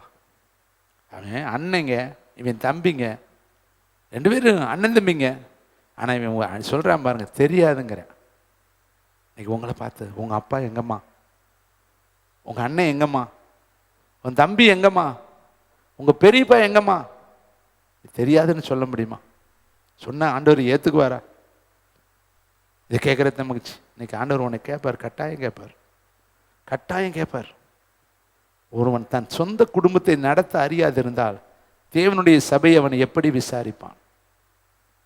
நம்ம நினச்சிக்கிட்டு இருக்கிறான் நம்மளை எதுவுமே கேட்க மாட்டார்னு நினைக்காதீங்க. இவ்வளவு சுகபோகத்தை உனக்கு கொடுத்துருக்கிறாரே, இவ்வளவு ஆஸ்தி ஐஸ்வர்யத்தை கர்த்தர் உனக்கு கொடுத்துருக்கிறாரே, உனக்கு இவ்வளவு வார்த்தைகளை கர்த்தர் கொடுத்துருக்கிறாரு. எதற்கு? சாப்பிட்டுட்டு நீ மட்டும் நிம்மதியாக தூங்கவா? வீட்டை கட்டி மாளிகை மேலே மாளிகை கட்டி ஆகாயில எழுதுறாரு, மச்சு பாவப்பட்ட வீடுகளில் குடியிருக்கிற காலம் இதுவா? நீங்கள் மரம் மேலே ஏறி போய் மரங்களை வெட்டி கொண்டு வந்து என்னுடைய ஆலயத்தை கட்டுங்கள், அதன் மேலே நான் எப்படி இருப்பேன்? பிரியமாக இருப்பேன். என்னை நீங்கள் எல்லாம் சொல்கிறாங்க, ஐயாவுக்கு சிகப்பெழுத்தை கண்டா உடனே கூட்டம் போடணும்னு நினைக்கிறார். உண்மை, என்னால் ஓய்வு எடுக்கவே முடியாது, தூக்கமே எனக்கு வராது. எனக்கு ஊழியம் செய்யணும், ஜெபிக்கணும், ஊழியம், இதுதான் என்னுடைய விருப்பமும் வாஞ்சையும் எண்ணமும் ஏக்கமும். பாருங்கள், மே மாதம் வரையும் ப்ரோக்ராம் போட்டிருக்கேன். மே மாதம் வரையும் நான் ரெடி. மே மாதம் வரையும் ஊழியத்துக்கு என்னை டெடிகேட் பண்ணிவிட்டு அதற்கு நான் என்னை தகுதிப்படுத்தி அதற்கு நேராக நான் ஓடிக்கிட்டு இருக்கேன். 6 மாதத்துக்கு பின்னாடி இருக்கக்கூடிய ஊழியத்தையும் இப்போ என் மனக்கண்ணால் நான் என்ன செஞ்சுருக்கிறேன், ரெடி பண்ணி. இது மாதிரி நீங்களும் ஒரு நாளை வேஸ்ட்டு பண்ணாதீங்க. திரும்பி வராது. நான் கர்த்தருடைய கிருபையில் 24வது வயதில் ஆண்டவரை ஏற்றுக்கொண்டேன். அப்போ எனக்கு 1990வது வருஷம் நான் ஏற்றுக்கொள்ளும் பொழுது எனக்கு வயது கரெக்டாக 24. இன்னைக்கு 2026, 59 வயது. ஆனால் இன்றைக்கு வரையும் நான் ஓய்வு எடுத்ததா வரலாறே கிடையாது. கைத்தட்டி கர்த்தருக்கு நன்றி சொல்லுவோம். எல்லா நாளையும், என் வாழ்நாளில் இருக்கிற எல்லா நாளையும் நான் கர்த்தருக்கென்று செலவு செய்திருக்கிறேன். ஒன்று ஜெபம் பண்ணுவேன், இல்லாட்டி பிரசங்கம் பண்ணுவேன், இல்லாட்டி எதையாவது ஒன்று செய்வேன். ஆனால் என் வீட்டில் நான் நிம்மதியாக படுத்து தூங்குனேன்னு ரேராக என்னைக்காவது சரீர பலவீனத்தினால 1 நாள் 2 நாள் தான் சொல்ல முடியும், இல்லாட்டி இருக்க மாட்டேன், வந்துடுவேன். அந்த ஆலயத்திலையாவது உட்காந்து ஜெபம் பண்ணிக்கிட்டு இருப்பேன், பைபிள் படிச்சுக்கிட்டு இருப்பேன், எதையாவது ஒன்று செஞ்சுக்கிட்டு தான் இருப்பேனே ஒழிய நான் நிம்மதியாக இருந்ததா இல்லை. ஏன் இதை சொல்கிறேன்னா, எதையாவது ஒன்று செய்யுங்க, எதையாவது ஒன்று செய். வீட்டில் சும்மா இருந்தேன்னா வேதத்தை படி, இல்லாட்டி உனக்கு பாட்டு எழுதுகிற தாளம் இருந்தால் பாட்டு எழுது, பிரசங்கம் பண்ண தெரிஞ்சால் பிரசங்க குறிப்பு எழுது, எதையாவது ஒன்று செய், கர்த்தருக்காக செய். கர்த்தர் உன் ஆகாரத்தை தண்ணீரின் மேலே போடு, ஏற்ற நாளில் அதனுடைய பலனை காண்பாய். கைத்தட்டி கர்த்தருக்கு நன்றி சொல். ஏற்ற நாளில் அதனுடைய பலனை காண்பாய். செஞ்ச பிரயாசங்கள் மறக்கப்படாது, நீ ஓடின ஓட்டங்கள் மறக்கப்படாது, நீ செய்த ஊழியங்கள் மறக்கப்படாது. நீ கர்த்தருக்காய் பட்ட பிரயாசங்களை மறந்து விட அவர் அநீதிக்காரர் அல்ல. நீ சின்ன வயசில் செஞ்ச ஊழியத்தையும் கர்த்தர் மகிமையாய் பார்க்கிறார், மேன்மையாக பார்க்குறார். முதல்ல அந்த 1990 நான் எனக்கு காசா நகர், அங்கே பார்த்தீங்கன்னா வேடசந்தூரில் காசா நகர் இருக்குது, இந்த பக்கம் பார்த்தா ஆத்துப்பட்டி இருக்குது, விராலிப்பட்டி இருக்குது, விட்டலைக்கம்பட்டி இருக்குது, இன்னும் அந்த பகுதியில் இருக்கிற எல்லா காக்காத்தோப்பு, இன்னும் இப்போ தாடிக்கொம்பு, இன்னும் இருக்கக்கூடிய கலெக்ட்ரேட் வரையும் சென்னமநாயக்கம்பட்டி, இதுதான் நாங்கள் ஊழியத்தில் செய்த முதல் எல்லைகள். அங்கெல்லாம் போய் தெருவில் தாங்க பாட்டு படிப்போம், தெருவில் உட்கார வச்சு பிள்ளைகளை. அப்போ இருந்த ஒரே ஒரு பாட்டு, இயேசு நல்லவர், இயேசு நல்லவர், இயேசு நல்லவர், சந்தோஷம் பொங்குதே சந்தோஷம். இதுதான் அந்த காலத்து பாட்டு, ஃபேமஸ் பாட்டு. தெருக்களில் தாங்க பாட்டு பாடினான். சந்தையில், தாடிக்கும் சந்தையில் கொடுக்காத ட்ராக்ஸே கிடையாது. வாரந்தோறும் மெக்கப் போனேன், கையில் மைக்கை வச்சு மாட்டிக்கிட்டு மைக்கை பிடிச்சிக்கிட்டு பிரசங்கம் பண்ணுவோம். சந்தையில் அவன் காய் வாங்கிட்டு இருப்பேன், அவன் வெங்காயம் வாங்கிட்டு இருப்பேன், அங்கிட்டு முட்டைக்கு சுற்றிக்கிட்டு இருப்பேன். நாங்கள் இயேசு உன்னை நேசிக்கிறார், இயேசு உன்னை நேசிக்கிறான்னு வெக்க, மானம், ரோசம், சூடு, சொரணை எதுவுமே இல்லாமல் நின்று பிரசங்கம் பண்ணுவோம். எங்கள் சொந்தக்காரங்கெல்லாம் சொல்லுவாங்க, வார் இப்படி வந்து காசுக்காக ரோட்டில் ரெண்டுன்னு பிரசங்கம் பண்ணுறேன், தெருவா ட்ராக்ஸ் கொடுக்குறான்னு என் காது பட லட்சக்கணக்கான பேர் சொல்லியிருக்கேன். காசுக்காக செய்கிறாரு, காசுக்காக இப்படி ரோட்டில் அலையிறாருன்னு. ஆனால் ஆண்டவர் அதெல்லாம் பார்த்தார். ஓடுற பஸ்ஸில் ட்ராக்ஸ் கொடுப்போம், பஸ்ஸில் ஏறி நின்று ஒரு நிமிஷம் எல்லாரும் கவனிங்கன்னு சொல்லிட்டு பிரசங்கம் பண்ணுவோம். அதே கர்த்தர் பார்த்தார். தெருவாய் போய் மைக் செட்டு கட்டி நடந்த கர்த்தர் பார்த்தார். அதனால தாங்க இன்னைக்கு லைவில் நின்று பிரசங்கம் பண்ண கர்த்தர் வைத்திருக்கிறார். கைத்தட்டி பிரயாசப்படுகிறவர்கள் பலனில முந்தி பங்கடைவார். பல வருஷ பிரயாசம் இன்னைக்கு கர்த்தர் அதை அறுவடைக்கு கொண்டு வந்தோம். நீங்களும் பிரயாசப்படுங்க, ராப்பகலாக பிரயாசப்படுங்க, இரவு பகலாய் கர்த்தருடைய ஊழியத்தை செய்யுங்க. நேற்றும் இன்றும் என்றும் மாறாத தேவன் உன்னுடைய பிரதிபலனுக்கான ஊழியத்திற்கான பலனை கர்த்தர் உனக்கு கொடுப்பார். இப்போ கேட்குறாரு, காயின் எங்கப்பா, ஆபேல் எங்கப்பா? இப்போ நீங்கள் சொல்லணும், இந்த வருங்க பக்கத்தில் வச்சிருக்கிறேன்னு சொல்லணும். உன் குடும்பத்தை ஆதாயப்படுத்து, முதல்ல உன் மனைவியை முதல்ல ஆதாயப்படுத்து, இறங்கு, டவுன் ஆகு. அன்பினால் கட்ட முடியாததே கிடையாதுங்க. அன்பு தாங்க சகலத்துக்கும். நேற்றைய நாளில் ஒரு சகோதரி இங்கே வந்தாங்க, பிள்ளைகள்லாம் கூட இருந்தாங்க. கம்ப்ளைண்ட் அவ்வளோ. நான் சொன்னேன், அதெல்லாம் நான் கேட்கவே மாட்டேன். முதல்ல கணவனை நேசி, பிள்ளையை நேசி, கீழ்ப்படி, ஒத்துப்போ, குடும்பம் அதுதான். சரிங்க ஐயா அப்படின்னாங்க. ஜெபம் பண்ணி அனுப்பிச்சி விட்டேன், அவ்வளோதான். சத்தியமாக சொல்லணும். அப்படி கணவன் பிடிக்கலன்னா அதுக்காக சால்ரா போடக்கூடாது. ஏன் பிடிக்காது? கர்த்தர் தான் உனக்கு கொடுத்தாருல, ஒத்து தான் போகணும், இசைந்து தான் போகணும், வாழ்ந்து தான் ஆகணும். அதுக்காக வாழ்க்கை கொடுத்துருக்குறாருன்னு சொல்லி உடனே அந்த பிள்ளையோடைய மைண்டை ஆண்டவர் மாற்றினாரு. கீழ்ப்படிஞ்சிச்சு. கைத்தட்டி கர்த்தருக்கு வசனத்தை பேசுங்க, வசனத்தை உண்மையாக சொல்லுங்க, அன்பா சொல்லுங்க. ஆபேல எங்கேன்னு கர்த்தர் கேட்டார். அடுத்து இப்படி பேசிட்டு போனால் நிறைய இருக்குது பாருங்க. அக்கிரமங்களை 4 தலைமுறைக்கு கேட்பாருங்க. கடைசியை சொல்லி முடிக்கிறேன், நிறைய இருக்குது, பேச எனக்கு நேரம் பத்தலை. வசனத்தை வாசிங்க. யாத்திரையாகவும் 34:7. நம்ம நினச்சிட்டு இருக்க நம்ம பாவம் யார் போய் நம்மளை கேட்க போகிறா? இல்லை தங்கச்சி, தம்பி, நம்ம தப்பு நான் நினச்சிட்றோம். வாசுங்க, வசனத்தை வாசிக்கலாமா? 7வது வசனம், யாத்திரையாகவும் 34:7. எத்தனை தலைமுறை ஊழியம் செஞ்சேனா, ஜெபம் பண்ணினேனா, ஆராதிச்சேனா, வசனத்துக்கு கீழ்ப்படிஞ்சேனா, உன்னுடைய 1000 ஜெனரேஷனுக்கு நீ சொத்து சேர்த்துட்ட. கைத்தட்டி கர்த்தருக்கு நன்றி சொல்லுங்க. எத்தனை ஜெனரேஷன்? ஆமே, நீ சேர்த்து வைக்கிற சொத்து இதுதாங்க. பிள்ளைகளின் பிள்ளைகளுக்கு நீ சொத்து சேர்க்க நினைச்சேனா, கிருபையை சேர்த்து வை, இரக்கத்தை சேர்த்து வச்சு. தாவீதுக்கு கர்த்தர் சொன்னார் இல்லையா, நித்திய கிருபை தருவண்டான்ட்டார். நித்திய கிருபை. சாக வரையும் தாவீது பேரை விடவே மாட்டேங்கிறார் பாருங்க. வெளிப்படுத்தல தாவீதின் வேரும் தாவீதின் திறவுகோலையும். கைதட்டுங்க. எங்கெங்க 2 சாமுவேல்ல வந்த தாவீத 1 சாமுவேல் 16ஆம் அதிகாரத்தில் தாவீதுங்கிற ஒரு பெயரை கூட அவங்க அப்பயும் சொல்ல மாட்டேங்கிறேன். ஆனால் வெளிப்படுத்தல் கடைசி வரையும் தாவீது வேற நாரா பிரித்து எடுக்கிறார். விடுவனான தாவீதை கொண்டு வந்துக்கிட்டே இருக்காரு. அதுக்கு காரணம் என்ன தெரியுமா? அவன் மேலே வச்ச கிருபைங்க. கைதட்டுங்க. அவன் மனைவியை தூக்கி எறிஞ்சான், ராஜ வசரத்தை தூக்கி எரிஞ்சேன், புட்டிங்க எல்லாம் எரிஞ்சுட்டு கையில் தம்புரு எடுத்து அடிச்சு ரோட்டில் ஆடி பாடி துதிச்சு கர்த்தரே தெய்வம், கர்த்தரே தெய்வம்னு திருஷ்டாந்தரப்படுத்தினான் இல்லையா? மனைவி சொல்கிறா, பைத்தியக்காரை மாதிரி ஆடுறையே, ராஜாங்கிற மேன்மையெல்லாம் தூக்கி எறிஞ்சிட்டு என்னெல்லாம் உன்னை நினைப்பாங்க. அவன் சொல்கிறான், யார் என்ன நினைச்சா எனக்கு கவலையே கிடையாது, எனக்கு கர்த்தர் தான் முக்கியம். ஆட்டு பின்னாடி அலைஞ்சேன், ஆட்டுக்குட்டிக்கு பின்னாடி சுற்றிக்கிட்டு இருந்தேன், என்னை ஆண்டவர் எடுத்து கொண்டு வந்து உட்கார வச்சிருக்கார் இல்லையா, அவர் முன்னாடி ஆடுவேன், பாடுவேன், குதிப்பேன், நடனம் ஆடுவேன், எல்லாம் செய்வேன்னு சொல்லி இன்னும் நான் மகிமையாய் விளங்குவேன். கைதட்டி கர்த்தருக்கு நன்றி சொல்லுங்க. வெக்கப்படவே கூடாதுங்க. என்ன எவன் நம்மளை நியாயந்திருக்க முடியும்? நம்மளை நியாயந்திருக்க போகிறவர் கர்த்தர் தான். கை தட்டுங்க.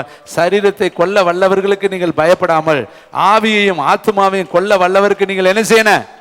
பயப்படணும். நம்ம அப்படியே சங்கடப்படுறது, அவன் பார்க்குறான்னு இப்படியே பார்க்கும் பொழுதே அவன் பார்க்குற மாதிரியே பார்த்து சங்கடப்பட்டா எப்படியா? பைபிளை கொண்டுட்டு வர சங்கட்டம், அல்லேலூயா சொல்ல சங்கட்டம், ஜெபம் பண்ண சங்கட்டம், முழங்கால் போட சங்கட்டம், அப்பான்னு சொல்ல சங்கட்டம், அப்பா அண்ணன்னு சொல்ல சங்கட்டம், எல்லாத்துக்கும் சங்கடப்பட்டுக்கிட்டே இருந்தால் மோட்சத்துலேயும் சொல்லுவார், அநீதியுள்ள இந்த உலகத்தில், விபச்சாரம் உள்ள உலகத்தில் என்னை குறித்து என் வார்த்தைகளை குறித்து வெக்கப்பட்டவனை நானும் தூதர்களுக்கு மத்தியில் பேரை சொல்ல வெக்கப்படுவேன்னு சொல்லுவார். பார்த்தீங்களா? அப்போ இங்கே வெக்கப்பட்டேன்னா அங்கே உன்னை பேரை சொல்ல மாட்டார், உன் பேரை சொல்ல அவர் கூசும். எப்படி சொல்லுவார்? எப்படி சொல்லுவார்? நீ என்னையை பற்றி ஊரில் சொல்ல சங்கடப்பட்டையே, உன்னை நான் எப்படிப்பா பரலோகத்தில் சொல்லுவேன்? அப்போ அருமையானவர்களே, இங்கே கர்த்தருடைய வார்த்தை சொல்லுது. அந்த வார்த்தையை 1000 தலைமுறைக்கு இரக்கம் செய்கிறவர். அடுத்த வார்த்தையை கோடு போடுங்க. அக்கிரமங்களையும் மீறுதல்களையும் பாவத்தையும் மன்னிக்கிறவரும் குற்றவாளியை குற்றமற்றவனாக, நல்ல கவனி, ரொம்ப முக்கியம். குற்றவாளினா குற்றவாளி தான், அவனை குற்றம் அற்றவனாக விடாமல் பிதாக்கள் செய்த கோட்டை போடு, பிதாக்கள் செய்த அக்கிரமங்களை பிள்ளைகளிடத்திலும் பிள்ளைகளுடைய பிள்ளைகளிடத்திலும் 3ஆம் 4ஆம் தலைமுறை மட்டும் விசாரிக்கிறவர் என்று கூறினார். அப்ப பாவம் எத்தனை தலைமுறை? 3 தலைமுறை 4 தலைமுறை வரும். தம்பி நல்லா கவனிச்சுக்க, நீ செய்யறது நினைக்கிற நான் தானே பாவம் பண்ணுறேன், நீ பாவம் செஞ்சால் உன் பிள்ளைய அடி விழுகும், பேரப்பிள்ளை அடி விழுகும், பேரப்பிள்ளை அடி விழுகும், 4 தலைமுறைக்கு அடி விழுகும். தாவீது உரியா மனைவியை தொட்டான், என்னாச்சு தெரியுமா?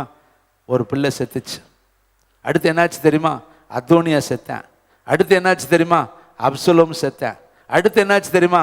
10 ஸ்திரீகள் கரைப்படுத்தப்பட்டாங்க. அவன் ராஜ்யமே உடஞ்சிச்சு. அவன் கண்ணீரோடு ஒலிவ மலை மேலே ஏறி போனான். ஒரே ஒரு தப்பு தான், ஒரே ஒரு தப்பு. துணிகரமாய் ஒரு பெண்ணை தொட்டான், துணிகரமாய் ஒருத்தனை கொன்னான். அதனால அவனுடைய 10 ஸ்திரீகள் கரைப்படுத்தப்பட்டார்கள். அவனுடைய 2 மகன்கள் செத்தார்கள். அவனுடைய மகள் என்ன செய்யப்பட்ட? கற்பழிக்கப்பட்டாள். கண்ணீரோடு நிற்கிறான், கண்ணீரோடு நிற்கிறான். அவன் செஞ்ச அக்கிரமம், அவன் செஞ்ச பாவம்.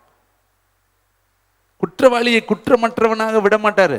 தாவீதானாலும் தப்பு தான், மோசேயானாலும் தப்பு தான், நீ செஞ்சாலும் நான் செஞ்சாலும் தப்பு தான். அதுக்காக எக்ஸப்ஷன் கிடையாது, விதிவிலக்கு கிடையாது, தப்பிச்சுக்க முடியாது. யாரையுமே அவர் தப்பிக்க விட மாட்டார்.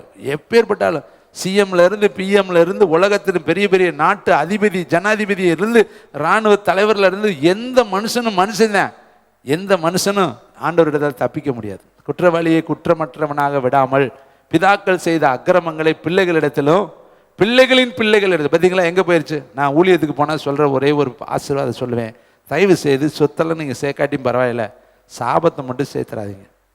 அங்கே சொன்னதான் இன்னைக்கு சொல்கிறேன், இங்கேயும் சொல்கிறேன். சொத்து சேர்க்கலாம் வேண்டாம், சாபத்தை மட்டும் சேர்த்து வச்சிடாதீங்க. பாவம் அந்த பிள்ளைங்க என்ன உனக்கு பிள்ளையாக பிறந்ததுனால சாபத்தை சம்பாதிக்கலாமா? ஒரு தேவ ஊழியக்காரரு ஜபிக்கும் பொழுது ஒரு அம்மா பிள்ளையை கொண்டு வந்தாங்களாம். அந்த குழந்தைய இறக்கி விட்டோன்னே அந்த குழந்தைக்கு மாட்டுக்கால் இருந்துச்சு. மாட்டுக்கால், நமக்கெல்லாம் மனுஷங்கால் இருக்குது, அந்த குழந்தைக்கு மாட்டுக்கால். இன்னொரு குழந்தைய பார்த்தா அதுக்கு மாட்டுக்கால். அந்த அம்மாவில் அவர் கேட்டாரா, என்னங்க இப்படி கால் இருக்குன்னு? அந்த அம்மா சொன்னேன், வீட்டில் ஒரு பையன் இருக்கேன், அவனுக்கு இந்த மாதிரி தான் கால் இருக்கு. என்னங்க எனக்கு பிறக்கிறது பூரா இப்படி காலோடு பிறக்குது, நான் என்ன செய்யட்டேன்?